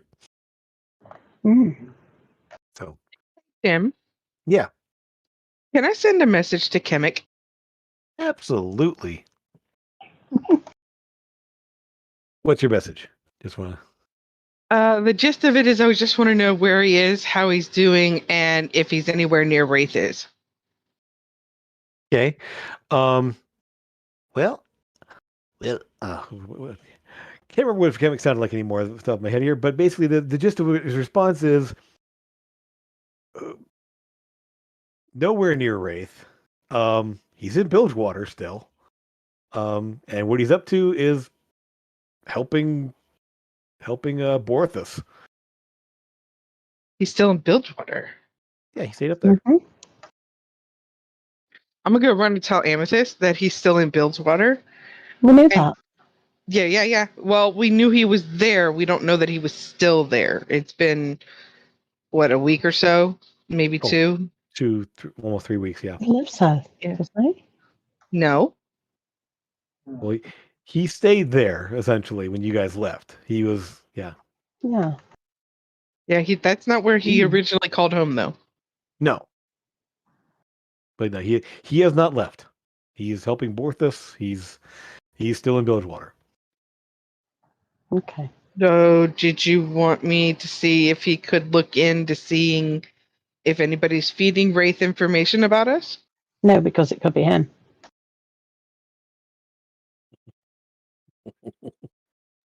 It could be. Yeah. So we don't want to give him any information. Because he's a goblin, and Wraith is, friends with lots of goblins. Look at the DM smiling with his. I know, I know, Yeah, I know, yeah. right? Yeah, what about the fucking shirt, which is ironic as I well, know, I right? might add. I don't like it. I mean, Like, I've got a feeling it was him anyway. He was like, "Oh yeah, I'll be friends with you guys," but then anything we be tell friends him, with you guys, take we our gave money, him, and then we go gave tell him Wraith. information that we didn't give anybody else, and that's the information that Wraith got. So I had a feeling it was him in the first place. So no, we don't trust him. Yes, we can use him for information from time to time if necessary, but we don't give him any information because that will get straight back to Wraith one Do way we or wanna- another, either we- directly or via somebody else. Something that dawns on me. It's occurred to me. I was, and as you see Eldon walking into the room where you guys are talking. Um, uh, um, well, see, there's the fact that, the circle in Dravier was destroyed, and it was destroyed the day after we left.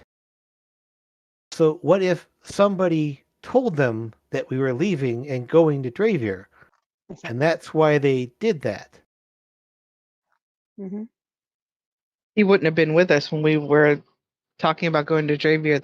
Exactly. Yes. So the timing is a little bit too coincidental.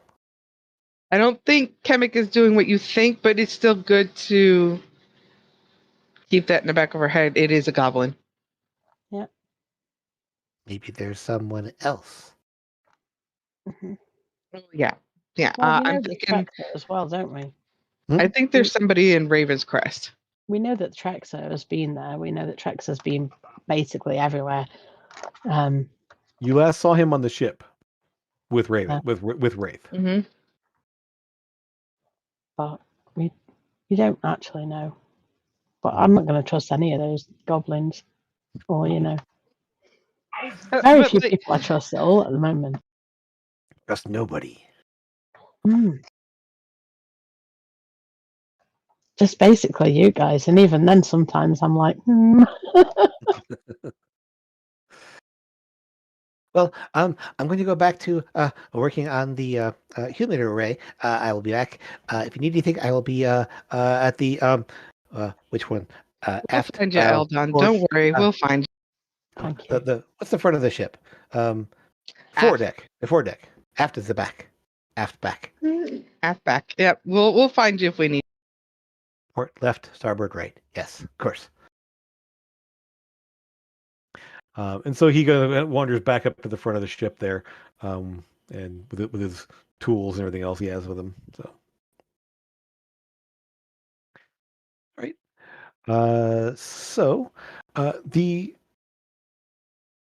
The time the side shear sort of clears a bit in the late afternoon. He spent the morning, kind of landed, early morning landing on the ground there for a few hours. Took off, caught the side shear, went all the way down below decks here. So we're talking about a little dinner time here. The sun is just starting to go down. As you're able to the captain kind of gives the all clear to be back up on deck. The winds have calmed for the most part. And you'll find that you are still over the water at that point. You haven't, but in the fading light, you do see that there's land ahead. So crossing the bay seems to be just about done. Is And this you the were going to say, third Lucas? day? Sorry, is this the third This, day? this is the full third day. Yes. About midday-ish. I'm going to do Okay. a couple more scries. Okay. No problem. I'm going to try the guy that I haven't been able to scry yet. Sure. Mr. Monkey Okay. Man. The monk. Aha! Finally. So at this point, you're feeling a little more confident. The scrying worked last time there, and you just pull the mirror out there, and yes, the image sort of swirls into place there, and you sort of see, you will see actually, and as is this time here, you will see that he is on the deck of the airship, and he is he's kind of standing there, kind of looking out, just arms crossed, and just sort of looking out over the side there, and you'll notice that based on your point of view, the sun is going down behind him. Rises in the east, sets in the west. So the ship is currently traveling east.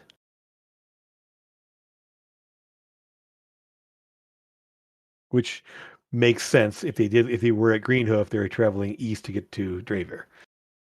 And so the sun is kind of going down. And you realize looking at him that the sun is almost in the same position on the sky where you are. So you're both kind of, obviously it's the same time, roughly the same, not too far off latitude wise. So you are definitely seeing the sunset about the same time. He sort of stands there, looking around. There's a limited amount of being able to kind of look around him, but you don't see anyone specifically there first. But go ahead and give me a perception check. And there's 10 minutes here.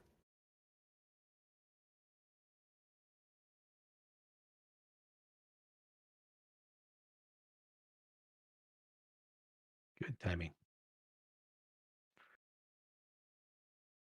Nice. Okay. So, you again kind of getting into how this works here. You kind of use the guidance bracer to kind of guide your vision as you're kind of looking at the mirror and kind of swiveling it in your hands. You will shifting your perspective. You will see. It's a limited sort of like view around him, and you'll see that on the deck of the ship, there's two people in sort of like normal commoner's clothing. And with a 27, I'll put it out here. It looks very similar to what the fishermen in Bilgewater were wearing, and they do seem to be acting as crew. They are sort of like checking rigging on things like that. There's basic sails. It's a small ship. Looking at the deck of the ship here on it, the first time you really seen it, gotten a view of it there. It's probably about half the size of the Sable Drake. It's a little bit blockier in terms of, like, it's a little bit wider maybe, but definitely not as long. And you look behind and sort of shift the view behind there, and you will see that there is someone effectively at the helm of the ship there, so essentially guiding the ship. Someone you don't recognize, um, but slightly better attire than the sailors, but just sort of a nondescript looking human. And standing next to him is a dark, uh, um, dark kind of tall, thin figure, shiny armor, black cloak, black hair. It doesn't take you long to figure out that standing by the helm is Wraith. There is um, there are side sails somewhat similar to the ones that Sable Drake has. Again, smaller, and a main mast and a small mast toward the front there with two sails. They're both picking up the wind, but just looking at 27 there. Uh, um, then uh, based on just with that roll, you're kind of like judging distance and things moving there, and you feel they're not moving as fast as you guys are. Let's just say that. Kind of keeping that in mind. Can I see the ground at any point? Uh, with that roll, yeah, because he's kind of sitting a little bit off to the side there. They're up a bit, maybe not quite as high off the ground as you guys are, but you definitely see the ground below. Though you can see there's definitely water on the left side of the ship, which again makes sense. They are right up somewhere along this stretch here. There is water down below the ship on the left.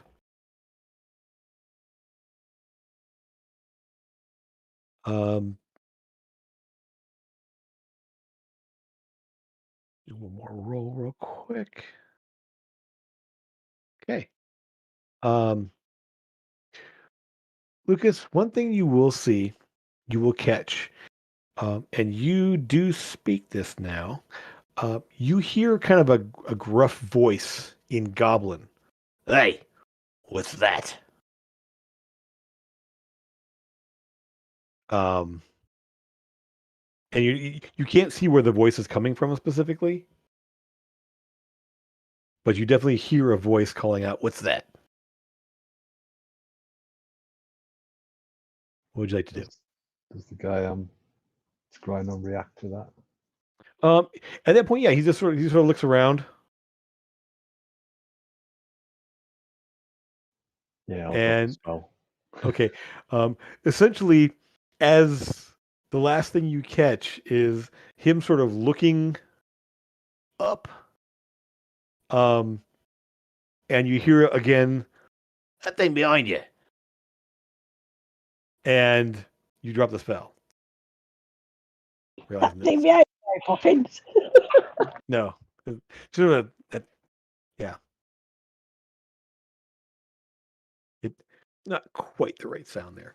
Just more gruff. The thing behind you. I love it. You've heard. No, actually, you never heard it. Never mind. You never heard him talk. Okay. He didn't talk to you in the fight. So, that's what you get from there. So they're definitely traveling. There's definitely people there on the ship. There's what appear to be Bilgewater villagers acting as crew. Maybe one of them acting as like the helmsman. Is it the guy at the helm didn't look like a fighter type of any kind, but he definitely was a little bit better clothing, but still fairly basic clothing.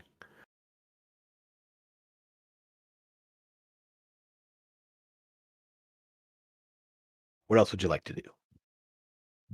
You said I think we're probably gonna be hitting about the same time then, given their speed and our speed. It seems that way. They might be a day or so ahead, depending on the winds the next couple of days. But yeah, if they get a good easterly wind, they could pick up a little more speed. We got to roll better is what we got to do. Exactly. Stop rolling so low. Yeah. So, anything else for the third day?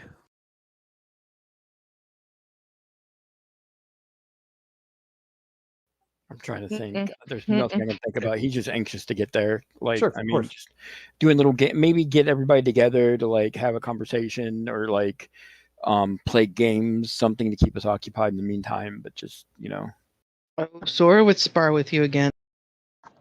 I think we need to talk. I think we need to talk about we do. exactly We need to who we all can have a and can't conversation. trust, I think we all need to and get.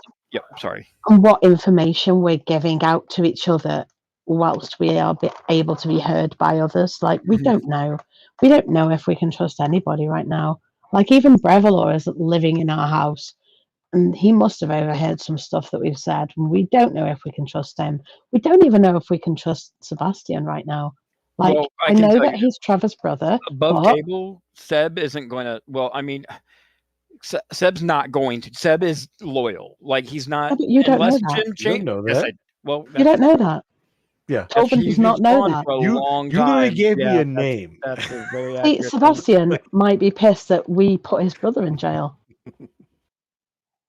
Yeah. We I don't would just know. put that there. Like, literally, all I have with Sebastian is a name and what he was accused of. Yeah, but anyway, at the end of the day, we don't know. We don't know who we can trust, but what we need to do is start being more smart about what information we give out in front of who, and also possibly giving out some false information in front of others just to see who spreads what where, and what info gets leaked out. Because then, if we give different information to different people and something leaks somewhere, we'll know who it is that's leaked it. So, but at the Well, moment, just paranoia Smarty the smart. entire time. he ain't Like, care. just, It's not paranoia if they really are out to get you, though, is it? but we don't You know know what I that they mean? are or not. So that's the very definition of paranoia. Yeah, It's but like we they know have to give someone's a out name, to get us. someone. We But we can't. we know that information is being leaked. We know Yeah. that's a given. Now it's time to figure out who it is. So the only way to do that is to give one person a piece of information and give another person a different piece of information, And and as I then said see what earlier, short happens. of questioning everybody we know under, zone of truth, there's not anything else that we can do to find out whether we can trust people or not. But Right. what we And do need to do questioning. is start being Even honestly, with each e- other. even honestly, Trevor to a point, or not Trevor, Torben, because you got to think Torben's fairly new to the party. Mhm. Do you know what I mean? But like, I think he's proven himself. Obviously, he doesn't. He's proven himself like to be loyal. At least I think to a degree too. Well, we trust Janan, so we don't think Janan would put Torben in our party if, Right. Exactly. he posed a danger. She's a very good judge of character because obviously she married Nils, so. Yep. And And even with like Zone of Truth, if we did Zone of Truth and we had all of our friends line up in front of us under Zone of Truth, you can still lie through Zone of Truth. It's just difficult. or we could talk to them as individuals, not worry about spells, and find out on our own. It's not always about magic. It's always about, because you got to think. Let Torben talk to them. Torben investigates. It's what he does. Like that's what he's literally like. He's good at that. If anything else, that he can help. Not necessarily take the whole front, but if you want to do that, like he can help investigate the situation. There's options, and I'm not just saying do that. I'm just saying there's options to do. Like we could do that. We could do the zone of truth thing, but I think we rely really heavily on that. But And like you even said, on the it can Sable be Drake, though, we don't know all of the crew on the Sable Drake. We don't know if they can all be trusted. We don't know if any of them are working for Wraith and leaking information. I mean, let's how easy would it be for somebody to leak information for the Sable Drake, because they obviously know where we're going because right. they're the ones taking us. So what we can do, like you said, I don't think the zone of truth is a bad idea necessarily.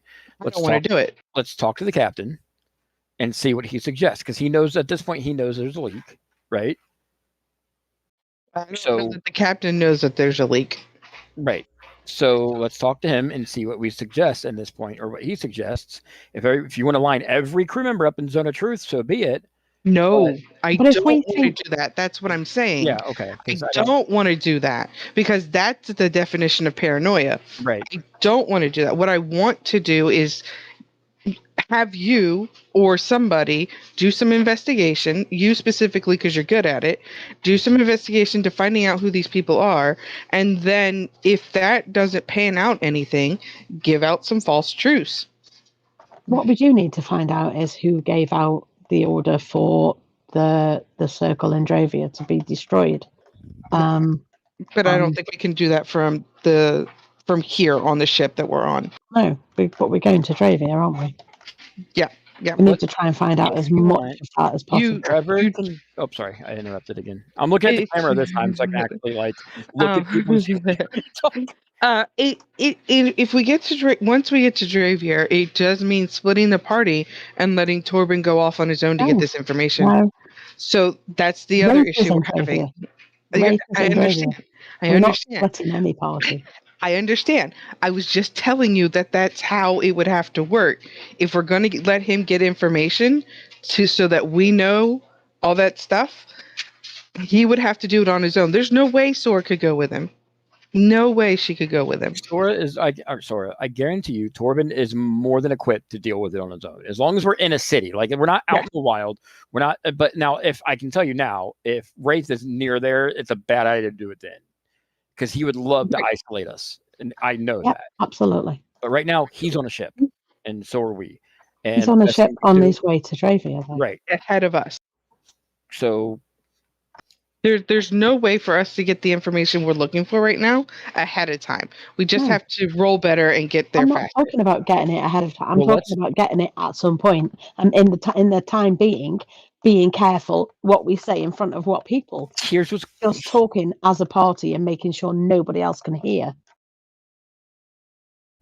Here's the thing, right? We all have our own rooms. I'm sure there's a collective area and stuff like that, but also, and I will suggest this to Jim.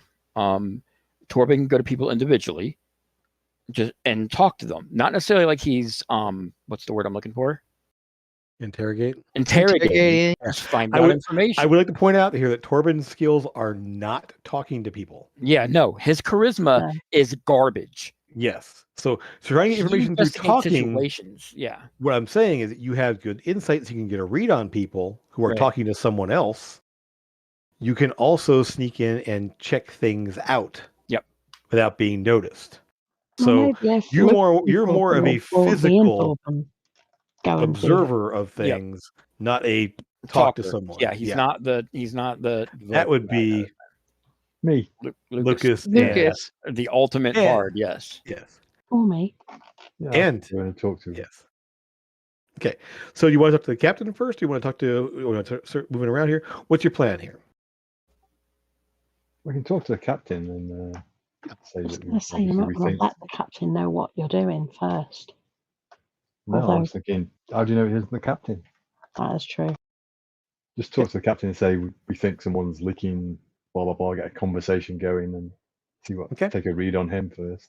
I don't think it would necessarily be a bad idea to appoint a head of council, if you will, like the speaker of the group. It's already Lucas, but we need someone to be able to make the final call as well. I think we need to come to it as an agreement, though. Like, of course. we can't all just say like he has the final vote or she has the final vote. We all have to agree on it. It's unanimous or it doesn't happen. Well, for now, like let's just have Trevor so we can move on from this, and Torben. Lucas. What did I say? You said Trevor. I give up. I'm done talking now. What's Torben's insight? Oh, you go. Torben's insight is insane. Hold on. No, it's good. It's not. Yeah. What's it's a +8. It's not his +13, but it's a +8. So I mean, what's his passive? 18 passive perception. No. I know it's 14. I think, right? My investigation and my insight's 18, but not my perception. My insight +10, and my passive insight is 20. Yeah. So your passive is just 10 plus your modifier, which yours is 18. Yeah, passive insight there. Yeah, this is 20. Yeah, mine's 14. And it's your perception. Yeah, insight. Perception. Oh, insight. Passive yeah. Okay. Yeah. Sorry. So Sora just looks scary. That's all she's good for. Yeah, Sora's good at intimidation. So who wants to talk to the captain? Lucas. Yeah, I think I should go with him. You can go for it. Both go. It's fine. Both go. Yeah. But it's I'm gonna go beat the shit out of Sora. Yeah, let's go. So you guys roll around the deck some more. There's a bunch there. We'll just say to plan this out here. Do you want to do this on the third day? Or you want to do this on the fourth day? Third day, because I don't think we were doing anything. Essentially, it's essentially sunset of the third day is where we're at right now. So Yeah, you yeah. guys Yeah, I have this think the conversation there. third Okay. day's good. Yeah. Okay, so that evening, Lucas, so Sora and Torben are tussling on the deck in the sunset, essentially, as as some lights are brought out to kind of keep the light up the area a little bit. Lucas and Amethyst, you go and talk to the captain. He is essentially at the helm, but can step away if you want to have a conversation with him in private. Yeah, that's probably best. Okay. He calls over Starosh to kind of the first mate to just basically man the helm there and make sure the wheels and make sure there isn't anything odd in terms of the ship maneuvers or anything else like that. So heads back in there. You will see that Saleya is there as well, and in the captain's quarters, they're kind of going over navigation charts and everything else. He's sort of like, "You should go and get us, go and get us some food. We're going to have a conversation here." She says, "Oh, very good. All right then." And so she kind of like takes a couple let's see, a log book essentially, and her pen essentially, and then it goes out to head down to the galley. So what can I help you with? We'll say we believe that someone is leaking information as to where we're going to our enemies. That would be very wise to consider. It is oftentimes people finding out the information, having advanced scouts and such is a very typical tactic for small organizations and such. We have many such people that are employed by the Crimson Rest to gather information and keep us in the loop on things. I'll ask him if he's sure of everyone on the ship, because obviously everyone on the ship would know where we're going. I am. Most of these people have served with me since we got this ship. We haven't had anyone actually change crew essentially since this ship first launched. So we have. I am reasonably sure of everyone here on board, and both of you can see just because you both have good passives and passive insights there. That yeah, he's being above board. You don't see any real sign of him being shifty or anything else. Is there anyone on board who has got any sort of spell casting abilities, could possibly do sendings or that sort of thing? Well, Saleya can do some things. I mean, she's a wizard. And then Greta doesn't have any spell casting per se. She has some magic abilities. So, although frankly, anyone with a sending stone can do sendings. But Yeah. I mean, I don't think that there's anything to. I don't know that there's anyone specifically that would be doing that, but I can vouch for my crew members that I mean they have worked for us. Most have been members um of the hunt now for years.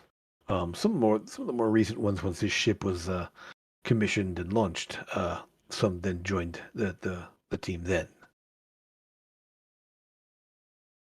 I was a friend of the captain's, and so he asked me to take over this ship. And what you know of the Crimson Hunt, at least a little bit, when he talks about the captain's the guy who's in charge of the actual organization. He's actually not a captain of a ship. He's more along the lines of the commander of the whole, the mercenary organization. I feel if Wraith was friends with the captain of the ship would be Wraith's. That's what I feel. I think that this is a better ship. And you would go, actually, yeah, you come work for me. I'll ask him if he minds us just talking to the rest of the crew. I don't see any reason why you couldn't.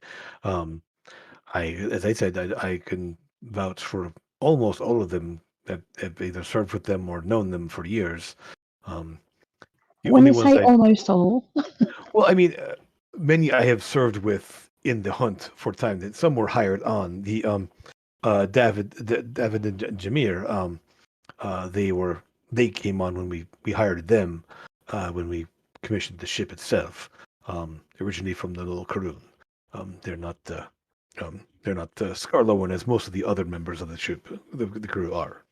bound to be dodgy if they're from an Alcaroon. I've known Galley Joe now for for a number of decades. Once I needed a galleon quartermaster, I definitely I called him up, and he is abrasive, and no one else would have him. But I get along well with him. Dirash is a good man. I've known him for quite a long time, and of course Saleh and the general crewmates. They've all been either people that I've served with in the past on other ships, or people that we hired and have been working with us since then. And what you do know, the Sable Drake there is at least a couple years old. It's been flying for a couple of years. Was there anyone at Raven's Crest that would have known where you were heading? Did you tell anyone there? Well, I hate to say, you all are quite famous there. I gathered that quite readily. So the comings and goings of you seem to be the talk of the town. So I mean, I don't know that anyone would know the specifics, but word will get around. When you arrive, pretty much everyone in town knows it within an hour or so, and when you leave, everyone sees the ship leaving. So it's like we can hide the comings and goings of the ship itself. But someone specifically knew the destination and have destroyed the circle in Dravia before we've arrived. So, and someone may know more. But there was it down who can essentially I assume people of your household, people of we go back to Brevalor. I mean, without knowing more about them or their history, I mean, it would make sense that people that have connections or people that maybe have proximity to people that you know. Yeah, maybe. Yeah, well, thank him anyway. Of course, as I said, you may feel free to speak with the crewmates. If there's anyone that is less than reputable, and he pauses for a moment and says, "You may wish to talk to Sterosh." And he looks at you, Amethyst. He actually can speak the way you do, Amethyst. Ah, okay. And you remember that he actually is telepathic, similar to you. Yeah. So, in fact, he actually does send messages to the crewmates using telepathy rather than using, calling out orders sometimes. So you see, yeah. So, he may have more of an insight into people's thoughts. I don't know. He has assured me multiple times that he does not read thoughts, but he may know more at least. So it is possible of anyone. Yeah.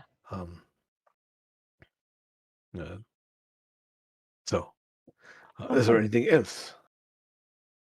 No, that's fine. Thank you. Okay. As long as you don't have a problem with us, having a chat with people, then yeah. Obviously not going to interrogate anybody or anything. Just I would hope not. I'm not really. I mean, they're my crew are good people, and they've been through a lot, and they yes, And if we did make any discoveries on board, we would definitely go through you first before we made any decisions. of course, of course. Okay. All right. Okay. Um, Do you want to go to Sterosh then?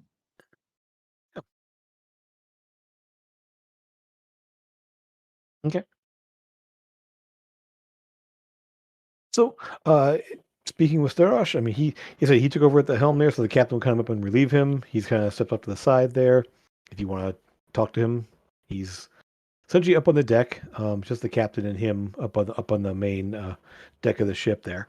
I believe. Do I have? Oh, one sec here. Let me pull up. Oh yeah, put you guys on the Sable Drake since we are up on here right now. Um, So effectively, you'll find yourselves all sort of up on the it's called the quarter deck, where the main the helm is. Essentially, you come out of the captains and go up the stairs. Essentially, this is where Starash is up here. So you can see kind of basically So you basically can't come out of the captain's quarters right here, up these stairs and onto the main deck above where the helm is. So this is essentially the captain's quarters right below the helm. Your rooms are sort of down here on the lower deck. And you guys, there's actually a little bit more space in here than it looks like, but there's most of the crews sleep in and around the main area here. And the lower deck is mostly storage and cargo hold down below that. So you'll find that the cargo hold is mostly just like long-term storage of goods. Things like rations and water and just things that are kind of like kept in reserve, where the lower deck is where it's sort of the bulk of like spare sails and riggings and where the actual like crew and uh, um, everything else there. Actually, also the lower deck is where the galley is. So it's not on the map here, but the galley where you should go and like sit and eat, and there's a little place to eat down below here as well. Essentially, so the back part of the ship is where the galley and dining area is. The front is more sort of storage for food and supplies and everything else. So, also up on the quarter deck, you got the captain, Amethyst, Lucas, and Starosh are up there. And so Starosh is sort of that. While the captain is more grizzled, older, more white in his bushy beard and his hair. He has sort of the almost like a piratey red captain's coat. Essentially, it's a little bit disheveled, but um, looks more that it's been worn for a long time. Not that it's dirty. It's been kind of is an old coat that he loves to wear. Obviously, Starosh is he's a very broad, kind of a younger, cleaned up version of the captain, essentially. You do know that he is a shifter from past experience there. He's a bit more of a gruff there, and he's. You wish to talk to me? Yes, I can help. I'll tell him we've just been speaking with the captain. We believe someone is passing information as to where we're traveling. Some of our enemies, our enemies. Has he seen or heard anything? Is of our enemies our friends? Do you mean As I'll say at this point also, so Sora and Torben, you would have seen them come out of the captain's quarters and go up on the quarter deck there, so you're kind of on the main deck down here, Right. doing most of your tussling and stuff like that. So they're now standing up these stairs up to here. So you kind of see that happening up there as you guys are still doing your sparring and stuff. But Starosh, Keeping an eye out. sure. You don't see anybody on the deck of the ship that's looking up at them per se. They're sort of all kind of eyes on you that they're there. So people are any of the crewmates that are on the deck are watching you guys do your sparring. So, as far as you can tell, no one's paying attention to what the captain and Sterosh and the other two of your party are up top talking about. Sterosh, you just, I do not think there's anyone specifically that, I mean, I don't know that there's anyone that could be passing on any information. We don't discuss the situation. They don't know what is going on really. I barely know anything of other than our destination. Only that you're here. So I ensure that passengers have privacy and that they have uh, their their own pause there. I was trying to find the word their own doings. I guess is the word I'm looking for. Who on board ship would know the destination? Obviously, the captain. I'm aware of destination specifically. I don't know what the reason for it is, just where we're going. Um, and essentially, most of the crew knows the direction that we're going in for the most part. And after a long enough journey, at this point, I believe the crew knows we're heading for the southern part of Gervon. And logic dictates. It is a phrasing, right? That would be Draver, just in the direction that we're going. And unless you want to go beyond into the giant lands, but that could be fun. But no. I was thinking more about when we set out, who would have known the destination from almost from the beginning. I would say only the captain, the navigator, and myself potentially. I knew where we're going, but not. And I still don't know the reasons why we go there. And passes there. He is an open book to you guys. He is absolutely just like there's no trace of deceit in what he's talking about. At least, he doesn't seem to be trying to hold anything back. Any confusion seems genuine. Any forthrightness seems genuine to you guys. Yeah, I'll thank him. Thank him. Yeah. Of course. Yeah. If there's anything you wish to find out, talk to anyone. The only ones that might know a bit more, and he kind of glances up at the crow's nest, which is pretty much right above you guys down there. I have been up there. They cannot hear conversations down here, but they see the comings and goings and know more about the directions and such because they can see more than anyone on board the ship. But Dav and Demir, they're both good men. They have served well aboard the ship. Yeah. Okay. All right then. If you wish to speak with anyone or talk to anyone specifically, I could definitely arrange that for you. But I would be happy to help in any way I can. Yeah. Thank you. Yeah, we appreciate it. Of course. Captain, I will go below decks and ensure that the galley is stocked properly. Joe tends to run out of things and not tell anyone. So he heads on back down below decks. I'm trying to think, when we were discussing where we were going, did that discussion take place in the house? I think so. More than likely.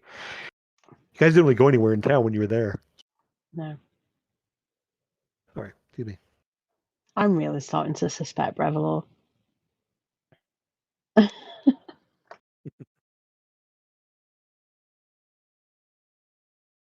I mean, I was asking earlier on, like, is he just like staying, surely he's got people to go back to and he's just staying. Well, is there a reason? Did one of us? I'm sorry that I don't remember, but did one of us? I know I didn't, but did we invite him to stay? We said that he could stay, obviously, but right at the same time, like, surely he would have just, got over whatever it was that was wrong with him and then gone, yeah, I'm going to go back now. but he's not. He's hanging on, and I'm starting to think now that, like, I mean, for Trevor's brother, that's Trevor's house, and that's okay for that because that's family. And but even Seb, I'm like, why is he still hanging on? But then he's working with He's working with Eldon, Eldon isn't on the he? products or the What's projects Brevillor and stuff like doing? that. What is Brevillor doing in the house? There's only one way to find out. And right now we can't get there. Can we send a stone like basically, hey, leave? I mean, I'm you want to wondering. ask? Do you want to I'm ask Eldon? wondering. I think maybe. Well, yeah, I guess we could ask I Eldon. mean, Eldon will just tell you. I mean, Brevillor has been the one basically. So you guys haven't spent much time down there, but in the secret passageway in the little cavern network underneath the house there, Eldon has been like, he took one of the little hollowed out sections there and has been turning it into like a mushroom grove because Yeah. he uses them for materials and uses them for else that.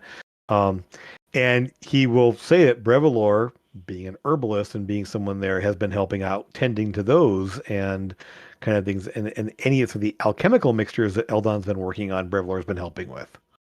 But So if he is the person that's leaking information to Wraith, that also means that Wraith knows about the secret tunnels under our house. I mean, if you pass that along, sure. Yeah.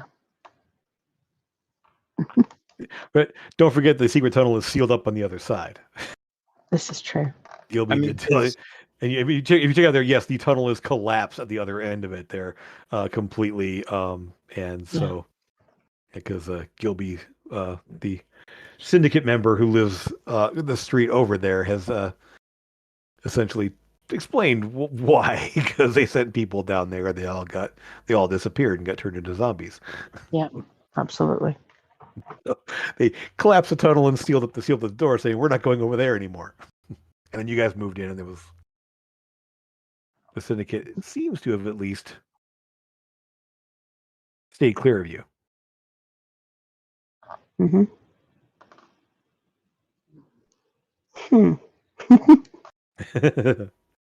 So, we'll call it. So, obviously, the evening kind of comes and goes. People kind of settle in for their night. Anything you want to do that evening as things quiet down? The ship is still moving along at a fair clip. Picking up the wind, and we can talk to at least one of the two that are in the crow's nest, and sure, similar sort of conversation. They switch off. And so basically, I mean,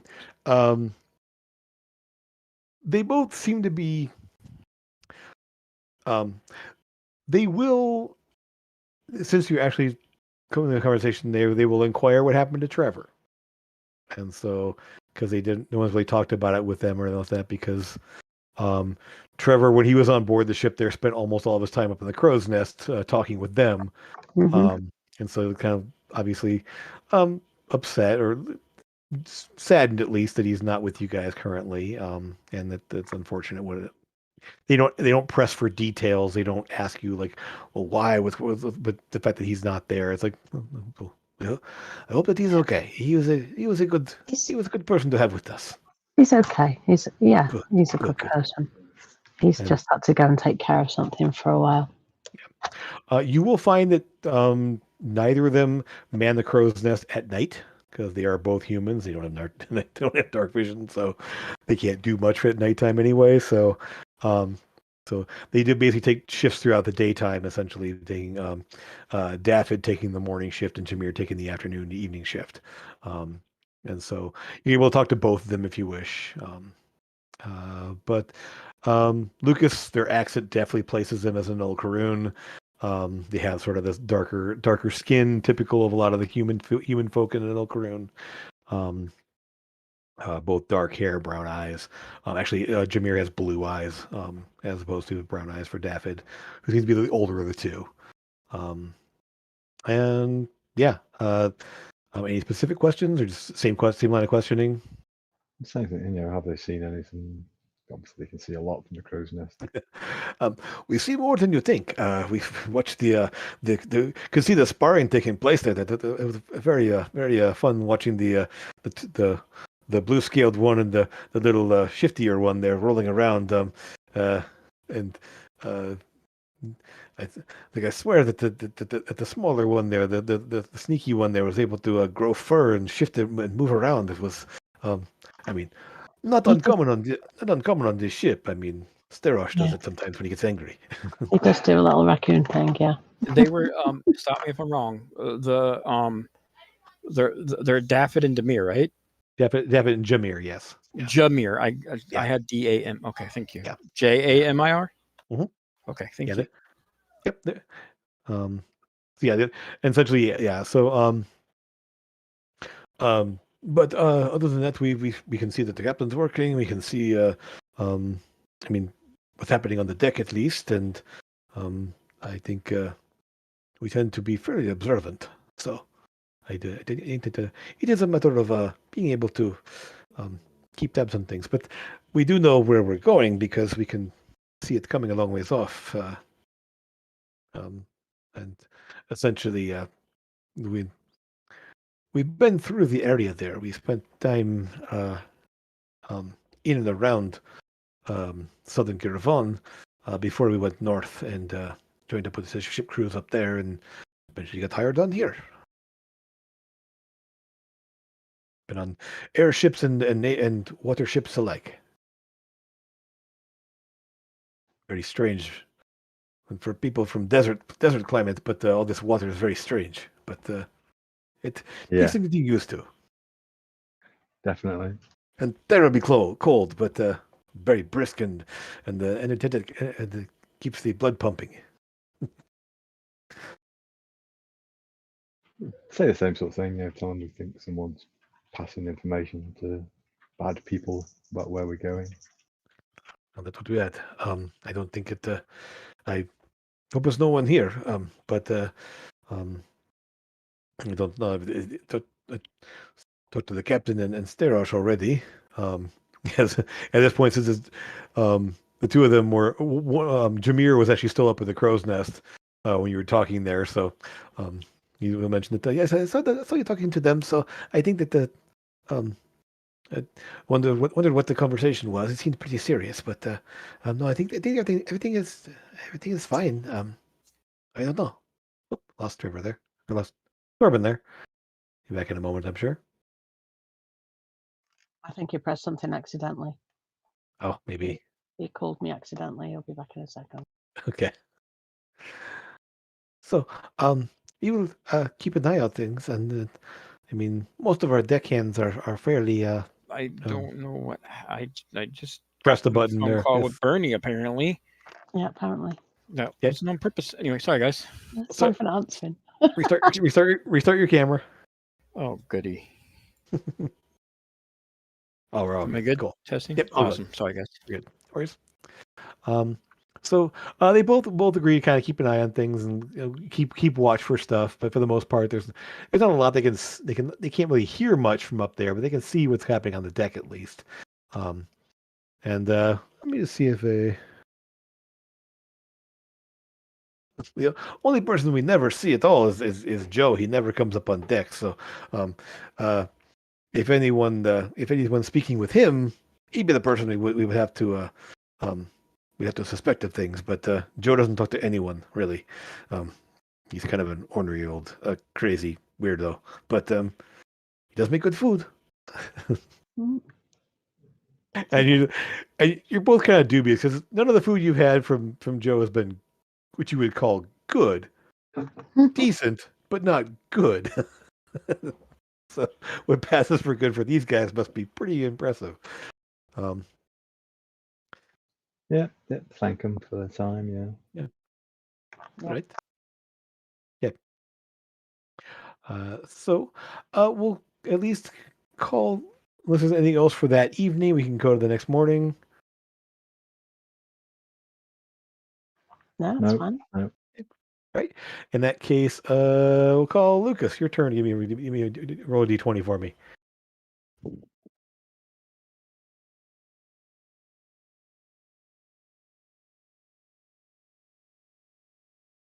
Okay. Fair skies. Winds are decent. Ship doesn't really have any issues with with uh, with any bad winds. Things are just sort of you don't get any overly favorable winds, but with the skies being clear, with there not being any strange cross breezes or anything else like that, Solea and will summon up her elementals again and get a good kind of produce a good breeze, at least for the time that she can keep the elementals present. Same with the captain will kind of use the flight spell plates to push the ship along a little faster when they can, kind of alternating between the two of them to kind of keep. So the ship makes a pretty darn good time throughout the time of the fourth day at least. You're definitely now over the ground again. You've crossed over Eagle Eye Bay. Let me switch you guys up there too. And so you're somewhere probably right around actually probably sometime over the course of the night you would have passed over this town here. So you wouldn't even seen it there. So you're actually past this town already. So somewhere right around south of whatever that town was there on the map.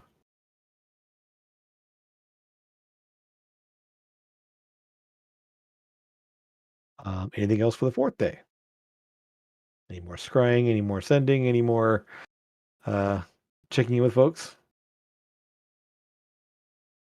I can't. Nope, I'm good. I think I'm good. Yeah. Okay. I've got a question, Jim, about Sure. scrying. Mhm. I can scry on a location, but the sensor's stationary. If I scryed on their ship, would the sensor move with the ship? Essentially, yes. It should be essentially be locked onto the ship itself. There, yes. So, yeah, you could scry on the ship itself. Yeah, I might try. I'll do that just to see. Yeah. So, I would say that if because you're scrying, that's an interesting question. How would that work? Because the sensor doesn't move if you scry on a location, but if the location you're scrying on is doing the actual movement, That's that's what I an wondered. interesting way to go. Then do this. Go ahead and give me an Arcana check. See if you can tap the scrying sensor onto the actual ship as it's moving. Little tricky, but oh yeah, not a problem. So essentially, where on the ship do you want the sensor to be?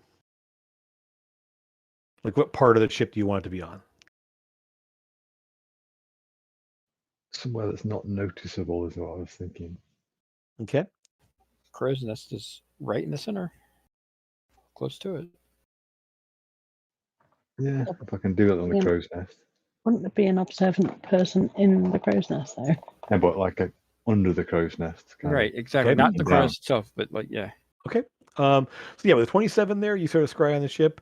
This isn't a saving throw with the ship. I'm just gonna see if the ship to see how well it moves into place there. Yep.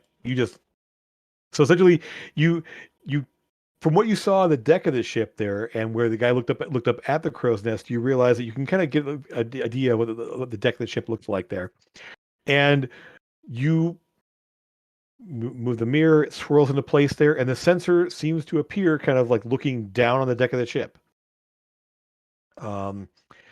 As we're just going to give it sort of like almost like a stationary like view down, so you get almost like a 360, not 360, but like a circular view looking down at the deck of the ship. And for 10 minutes, you can see what time of the day are you doing this? That's afternoon. Did I freeze? No, I think we're good. So in the afternoon, you will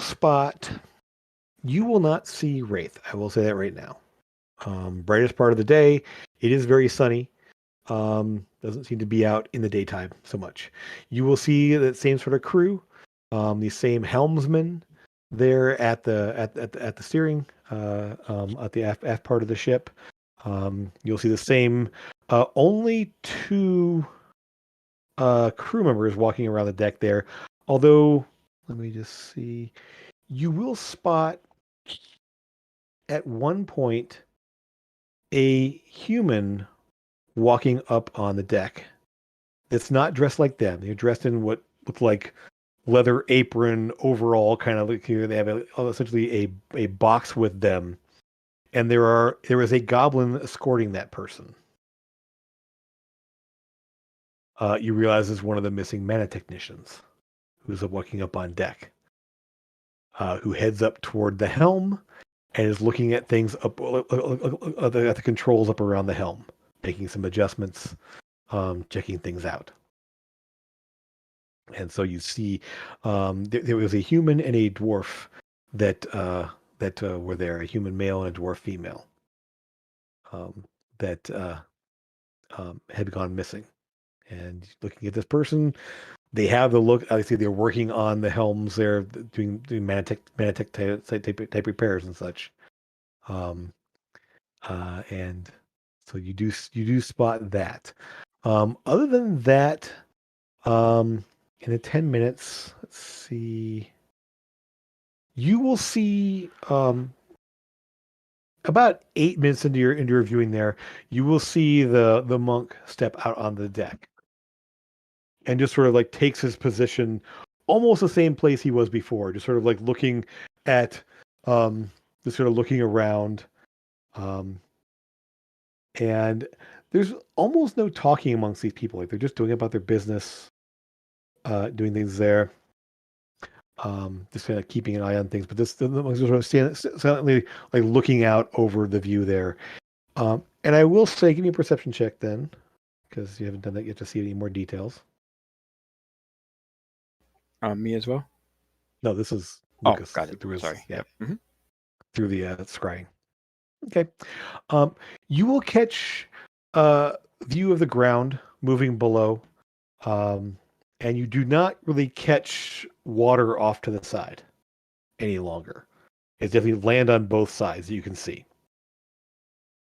So put them somewhere around past that little section there if you're going in a straight line. So they would probably be beyond this little bit of water here. They're somewhere beyond that point. Okay. Yeah. The 10 minutes pass and the scrying phase, no one seems to be alerted. No one notices the sensor. And So, Jim, if I'm looking forward, as in the direction the ship's going, Mhm. can I see anything in the distance? not really, you don't see any like sign of a city or anything else. It's not close enough to see and to make out any distance of like you can't see Dravier off in the distance, let's say that much there. And you're not close enough to see the lake that the Dravier is on. So at least Yeah. it's still probably a few hundred miles off at least. Yeah. Okay. Okay. And yeah, one thing you will spot in the distance ahead, they're very faintly because there's obviously there would be the mountains beyond. They're just kind of like way like you see the peaks. The fact that it's like looking at the Rocky, like the Alps or the Rockies, like way off there. You can just see the very tips of the peaks up there on top, kind of all touched with the clouds and everything else. You probably recognise those mountains too, Not from this side. but not from this side, no. Yeah. It's more that you can kind of make them out just because you know they're there. Yeah. They're not clear or anything else. You just see this like oh, there's a horizon. The horizon is very jagged off there, that direction. Let's say that. Okay. Anything else? The sensor fades away. The crew go about their business there and definitely confirming that the mana technicians are on board. At least one of them. Yeah. No, that's fine. Okay. All right then.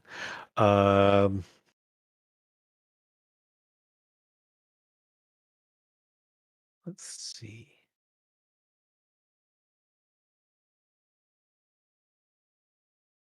Okay. Anything else for the fourth day then? Negative. Cool. Let's push on to the fifth day. Mhm. Give me- Do that. So this will be Torben, give me that D20 roll. You got it. See if you can roll poorly for me.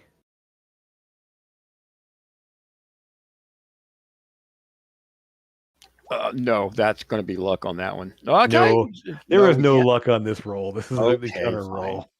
No inspiration, no nothing. Okay, It's fine. not a test for you. It's a roll to see what Okay, happens in the two. world. It's two. It's fine. No, you don't understand how mad I am though, because it was on it was on 20, and it just Mhm. tipped over to two, and I'm like, Uh, mother. Okay. okay. Even I got to Um, roll those sometimes, right? yeah, yeah. Okay. So, what you will see, however, is over the fifth day, clouds have rolled in. It is definitely storming, and essentially it kind of rolled off from the west. It kind of rolled in from the water as you're traveling south. You guys are probably right about. It's hard to say exactly where, but somewhere obviously between here and here. Um, uh, but clouds sort of roll in from the west, and there's a lot of shouting and screaming as winds pick up. Rain start whipping across the ship there, and the captain is forced to try to climb up above the storm as it rolls in. See how well he does. He does roll really, really well. So essentially, you see that he starts calling out orders for everyone to strap in, get off the deck unless you need to be there. Anyone that everyone else below decks and secure themselves. Uh, and so, within a few minutes of the storm kind of rolling in, and the turbulence and the lash of rain and the lightning flashing everywhere. So you've seen coastal storms like this all your life. This is definitely a typical coastal storm. They do roll in quick and can have all kinds of crazy lightning and wind and everything else. So you kind of feel a little bit of that charge through you that you've felt all your life when in stormy weather, essentially. And let me ask you this. Is Cloud Strike changed at all? No. You didn't change anything? Okay. I was looking at them, and I haven't definite put one on there. Okay. Um, this would be the time if you did want to. Okay. So It was such a uh, hard decision, though, Tim. I know. There's a lot going on there. So, um, but we'll just ask you this then. Um, so the basic change, you asked me at one point if you wanted lightning or thunder, potentially, Right, right. and in place of overpowering, It's it's one that causes a disarm. You cut out there. I lost you. Am I still here? Can you hear me? Yeah, here you go. Yes, yes. Okay. It was going to be thunder. Okay. So you're sitting there and you kind of and feel the lightning and feel the energy of the storm around you. As you're, even though you're below decks, you can still feel the every time there's a flash of light from the hold above, through some of the side windows and everything else. You see, because there are actual almost like portholes along the side there, and you can see kind of the flash of lightning as it goes by there, and just the tingle kind of walks through you. The hammer just thrums. It always does because you kind of feel that whenever you would cause anyone to because even while you're holding it there, there's sort of that hum that it never leaves your grip. That's that gripping effect of it there. It's sort of feel that there. But this feels a little bit stronger now, and you just instinctively kind of hold on to your hammer, just kind of taking it out there, looking down at it there, and the the the sort of the rolling the thunder that rolls through you feel it almost echoed in the hammer itself. And at one point, anyone who's anywhere near a window or the top hatch or else that, there is a flash so bright you see spots, like I was earlier tonight. Um, uh, and the whole ship sort of rocks with the almost immediate thunderclap. Like the lightning struck just out near the ship there, and the thunder hits immediately afterwards. Sorry, you kind of feel the whole thing there, but feel it more in the hammer you're holding there. And the overpowering effect that you had now is the d6 of thunder damage that's added every strike, as your hammer is now thundering. Nice. Everything else should still be the same, but and from that point on, as a storm, every time there's a crack of lightning and the roll of thunder there, you can kind of feel the hammer sort of like vibrating almost in uh yeah, that one there. No, don't look at that. That's Okay, for that's somebody else. okay. I was like, yeah. So anyway, yeah. So you feel the kind of that roll, that almost echo in the hammer as you're holding it there. The captain does pull up out of the storm, and you see through the portals, sort of bluish, sort of blue sky, still sort of tinged with gray and some clouds, but out of the storm itself. As you look out there, you sort of see the cloudscape below the ship, and see the flashes of lightning through the clouds below you, as these ships sort of levels out above the storm. You've lost a bit of time, not a lot, but the ship managed to maneuver out of any sort of danger.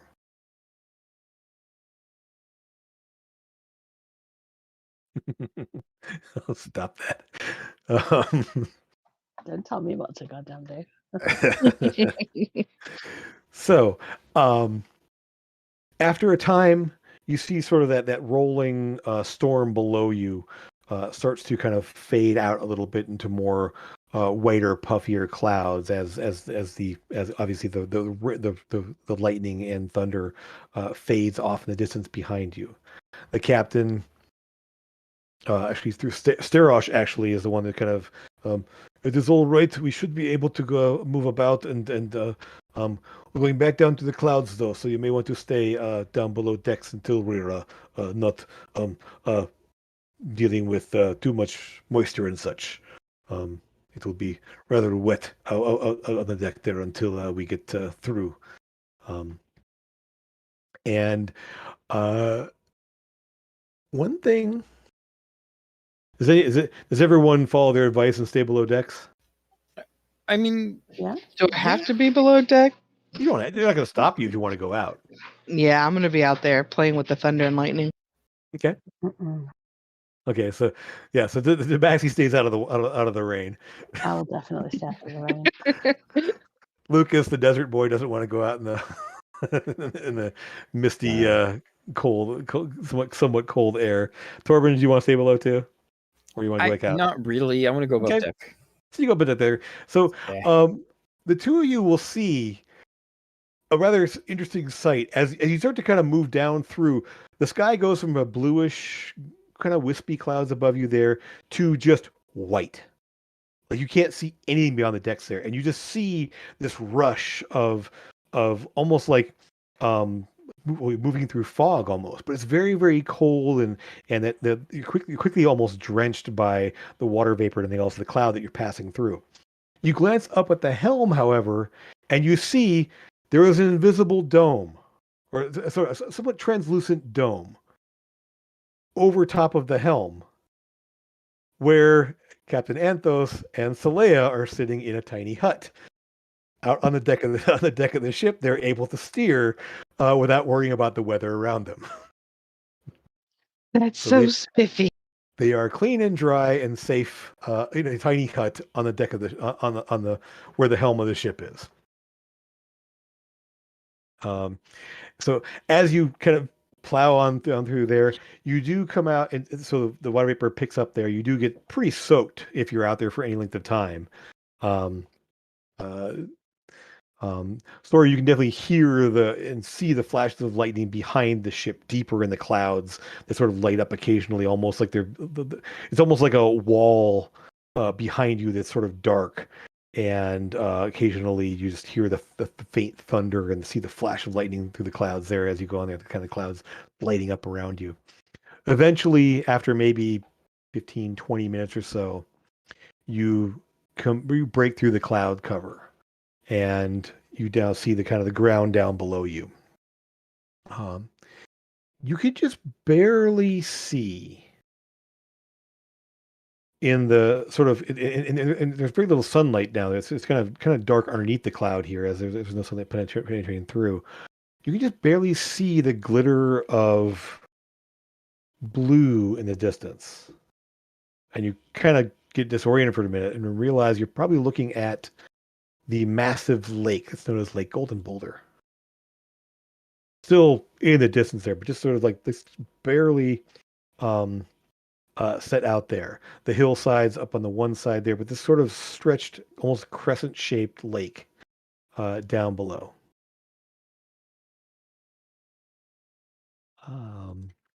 But you're able to uh,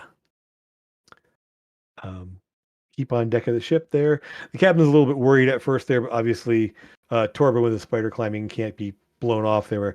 The crow's nest is empty. The only two people other than you guys on the deck of the ship there are the captain and Slay in the tiny hut. So sorry, you have to kind of hold on a little bit there, as well. You're not worried about the thunder and lightning. There is still wind, and the fact that the ship is like leveling off a bit.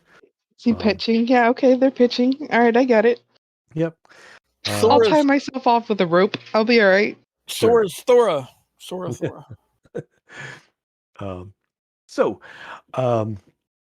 There's still, I mean, the lake is still very much in the distance there. You can't even quite make out the city or anything else. You can just sort of like barely see the lake above you there. So you're somewhere probably right about there on the map there.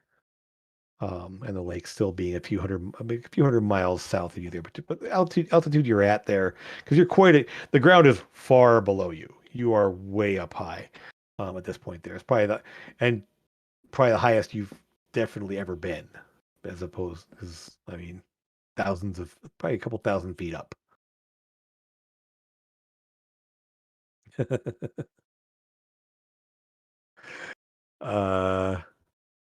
Dragonkin don't have forked tongues. They're not not. snakes. We don't. They're not snakes. Oh. Wait, are we sure about that? Do we? Dragonkin do not have Do forked not? tongues. Oh, okay, cool. No.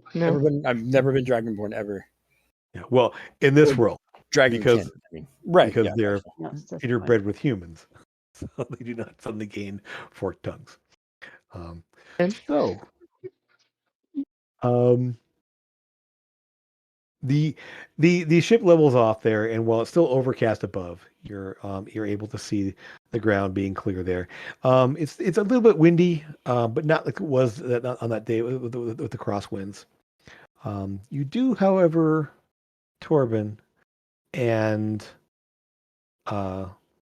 Sora, give me perception checks. See something. See, you spot Opening my map. Hold on. something. Yeah, no, that's definitely going to be luck. Sure. If you really, There we go. Yep. okay, It's sure. worth it to me. There you go. I got plenty of chances, so yeah, I'm not doing that one. Nope, I don't like Okay. ones. Nope. Sora will crash that for you. Okay, She didn't see a thing. So you're sort of still looking at the ground and just sort of like and sort of lashed in, sort of looking there, like up the clouds, looking at the ground for the most part there. But at this point, it's being this high up, you're kind of like, whoa, I'm really high up. This is crazy. It's so pretty. Corbin, what you will Yes. see is a flash of lightning sort of in the clouds behind you off to your right. You start looking around, looking up and down there, and you will see in the clouds a shape illuminated. Uh-oh. Something long, narrow neck, wings, kind of moving through the clouds. Is it what I think it is? What do you think it is? A dragon. Well, you never dragon. You would know academically. He's read like hundreds of books. I'm sure he knows what he look like, right? Well, you know that the books you've read, you know dragons don't live in this world anymore. Right. So what you see is more likely a drake, probably a storm drake. Okay. They do like to play in storms. It's the reason Sora's outside. Guys, there's dragons. God, still a dragon. Like just Torben would actually, you know how somber he's been since his run-in with the necromancer when he lost his shit. You know what I mean? This is the first time you've seen him happy, just because not that he wants to hurt it or anything, but just he's excited because he's never seen one before. Okay. Yeah. So But I know it's is a sorry. dragon-like shape. It's hard to say Right. because it's in the clouds. It was just lit up by that flash of lightning. It's just sort of like kind of dark shape moving through. I would go so happy and excited. I'd probably go to Amethyst first, and then I would go immediately to Sora to get them together if they weren't already. Well, And then- Sora's on deck the ship with you. Amethyst is Okay. down below deck. So. Right. I would go get everybody just to let them, Well, because it's not actively coming towards us necessarily, right? It's just flying above you. You spotted it. Right. So I would go and get everybody's attention so they could see it, all happy and giddy and excited again, like he was before. About to check off a list in a second if it goes bad. Okay. So Torben comes running in and tell you Yep. there's a dragon out there. There's a dragon out Yes, there. Dragon. No, really, like a real dragon. Do what Guys, she did last Amethyst, time. come on. Amethyst, let's go. Come on, Tell please. Sora to talk to it and Okay, tell it let's go. You'll go that with me, we- right? I'm not coming up there until Mhm. if I'm needed. Well, let's go get. I'll go get Sora. Sora's already. You probably ran past Sora to run down below. No, I deck. probably grabbed Sora. And like, Sora, No, look, no, Sora's gonna tied off to the ship. he's so excited. I can't tell you how excited Torben is right now. Torben runs up, Yeah, Torben I runs get up it. to you like a dragon. Yeah, he's like a kid. Pointing up the I clouds. know I Santa am. I know I That's am. how he is. Like, look, it's like you, but bigger and like, yeah, Where? right Sora, there, Give me a perception check with advantage. right? Like literally helping her. Like it's there, pointing. There. The help action, yes. All right, I will try again. Lucas, are you going up there? Or you're thinking blood deck too. I just found out something interesting about luck, by the way, that I had no I'll idea. stay down. Okay. A 9. No, why? Okay. God. So you are looking up at the clouds, just waiting and waiting. There's just another lightning strike. How are you going to see something maybe like moving around there? Like you can't tell if it's just the clouds moving in the clouds moving in the wind up there.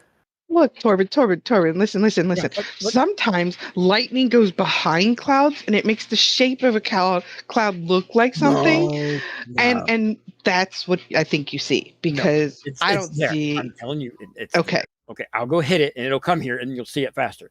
Well, He'll don't take out his hit dagger. it. He'll take out his dagger. I'm just kidding. But no, look. I mean, you go and it just No, disappears. I wouldn't. Like, I mean, no, it it's wouldn't go anywhere. maybe No, he's not a that mile or two away. Right, so- yeah. No, he's like looking away, like, look, like I can't believe you can't see this. And then I was like, I don't know what to do from here. Roll 'cause one more it's really perception check shitty. there, Trevor. Yeah. Torben. Wow. Yeah, sorry. I'll get Trevor Yeah, too. you No, doing it. You Trevor will can- do you're it. doing it now. He's Dang it. fine. No, that's just a habit. Everybody knew Trevor. Perception, you said, right? Yeah, sure. Just Yeah. I'll just leave it at that. 13. Okay. Not bad. Yeah. And so you're kind of watching, and you just see this faint shape. And Sora, now that he's like looking up, you're still looking up there too. There is a faint shape that does move. It's like you kind of look at it and go, no, as what looks Again? like wings does move through the clouds. You can't see details to the point of like limbs or color or anything else like that, but you definitely see a dark shape move through the clouds, not in the way that lightning. There was no flash of lightning. You actually see in the cloud there something move through the cloud. Great. How far away is it? Probably a mile or two. Oh, I mean, it's I- yeah. You see it out there in the clouds as kind of up above you. We're Now, having thunder and lightning currently, yes. You more rain, thunder, and lightning's behind Okay. you guys. You got to kind of path up there. So again, the clouds are darker behind you, and just sort of on the edge of that darker section of cloud there, you see there's definitely a dark shape that moves through the cloud. Then, I mean, even if I yelled at it, I don't know that it would do anything. But I will attempt to scream at him or her Okay. or them. I don't preference their sexuality. It doesn't change course. People know that You we're don't see public. it break there. However, I will say that you both like watching and looking. At this point, we'll just say that Jameer has come up on deck there, and he's sort of like standing there looking out your direction too.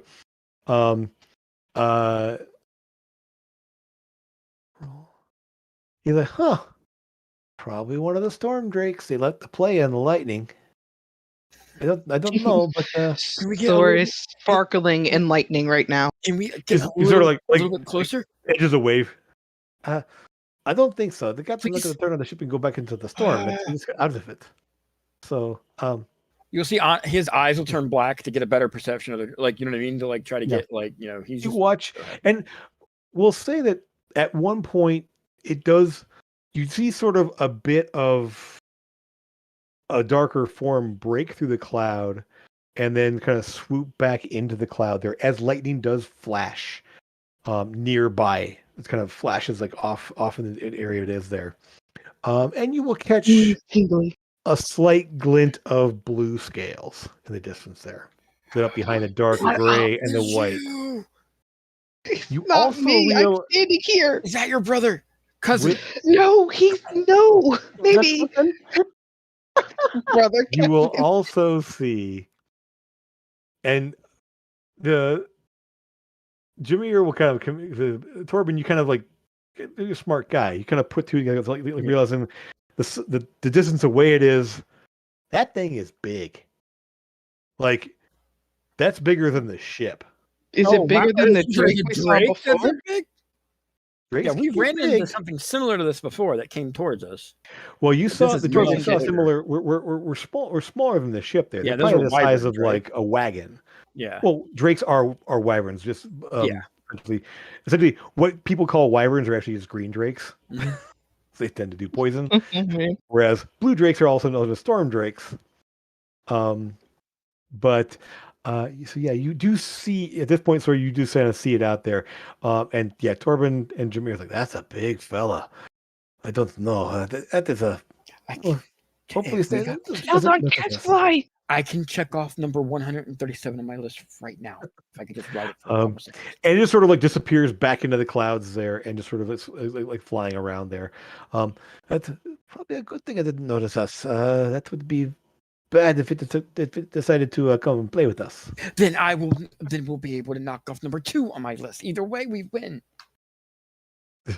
I'm just excited to see. You have a strange list, but this is the best day of my life. You don't even know. We saw. It looks at you, Sora. We saw some on the way back from the town where the little green people were.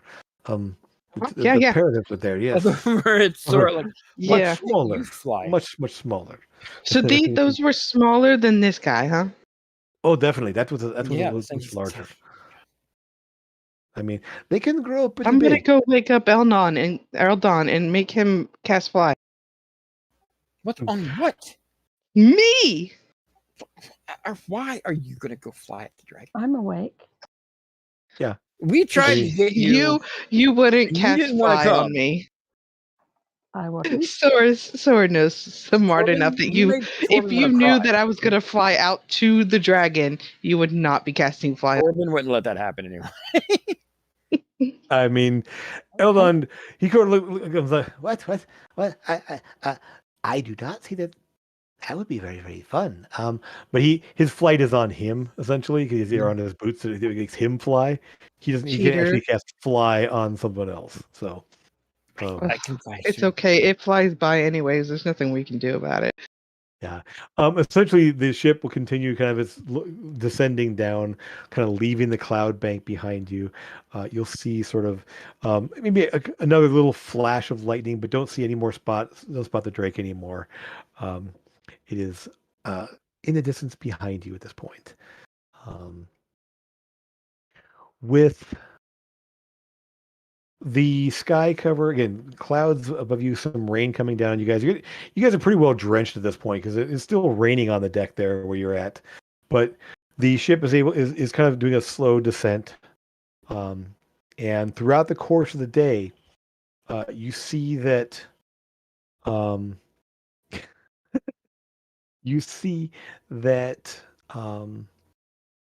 as the light starts to fade, the lake gets more and more pronounced that you're heading toward. And just barely in the last rays of the sun, just make out very faintly the fact that this end of it, there's obviously some buildings there. I mean, it's just they're tiny, they're like specks there, but you just be able to start seeing it. Captain, at this point, there, the dome has dropped. And the captain, we should be in the city by tomorrow by the morning. We should be able to land at the waterside docks and wrong accent. Sorry, Captain Antos. Here we go. You should be able to see the waterside docks and put in there. The spire docks are used more for the balloon type ships and those that can't float as easily. So we should be able to put in the water docks and be able to be there in the morning. Is there anything you wish to any preparations you wish to make, or anything you need us to have prepared for you? Just bear in mind that there might be someone knowing that someone might know that we're coming, basically. So just be on the lookout for anything Right. that Uh, might pose a threat to the ship. Right then. I will. I will check in with the dockmaster and make sure there is security. Okay. We can pay a little extra to make sure there are armed guards nearby the ship, so we don't have anyone. They won't be on board the ship itself, but we'll make sure that they are able to keep things more safe on the dock area. Only people that we say can come and go will be able to approach the ship itself. So, in that case, yeah, go ahead. As well. I can With ask him that, to also have a look for Wraith's ship. Now I've seen okay, it and know what it looks like. I can okay, describe it to him. okay. All right. So, we'll essentially, the captain will say is even if we do approach, we will land in daylight. We don't want to try to a water landing and docking at nighttime. So we may do a little bit of a slower approach so that we have the light of day to dock. So get some rest. Feel we should be there in the morning. And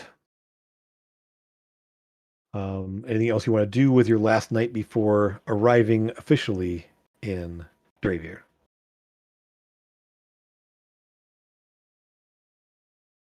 Any I don't last One. any think last so. minute scrying, sendings, or otherwise Yeah. spying on folks here? Sora, Well, what you got? Amethyst is like, or I'm just furiously writing that in Sure. his journal that he's seen a dragon and stuff like that, and then Excellent. Cool. I'm Yeah, going to send a message Okay. to my boyfriend. Sure. It might be the last time you hear from me, either for a while or ever. Just know I love you. End. That And at this point, Sora doesn't care who's listening. sure. I'll be saying something similar, but not quite as doom and As gloomy dire, yeah. to Okay. Well, yeah. He will um I I hope that everything is all right. I'm I I do miss you. I things aren't things are not good here, but it is good you're not here. Be safe. I will hope to see you again.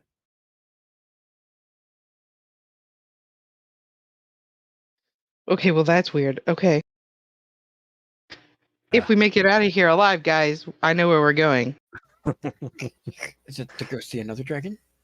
Yeah, lots of them. I am Okay. so happy. And Amethyst, Lucas, you're gonna do something. Lucas, go ahead.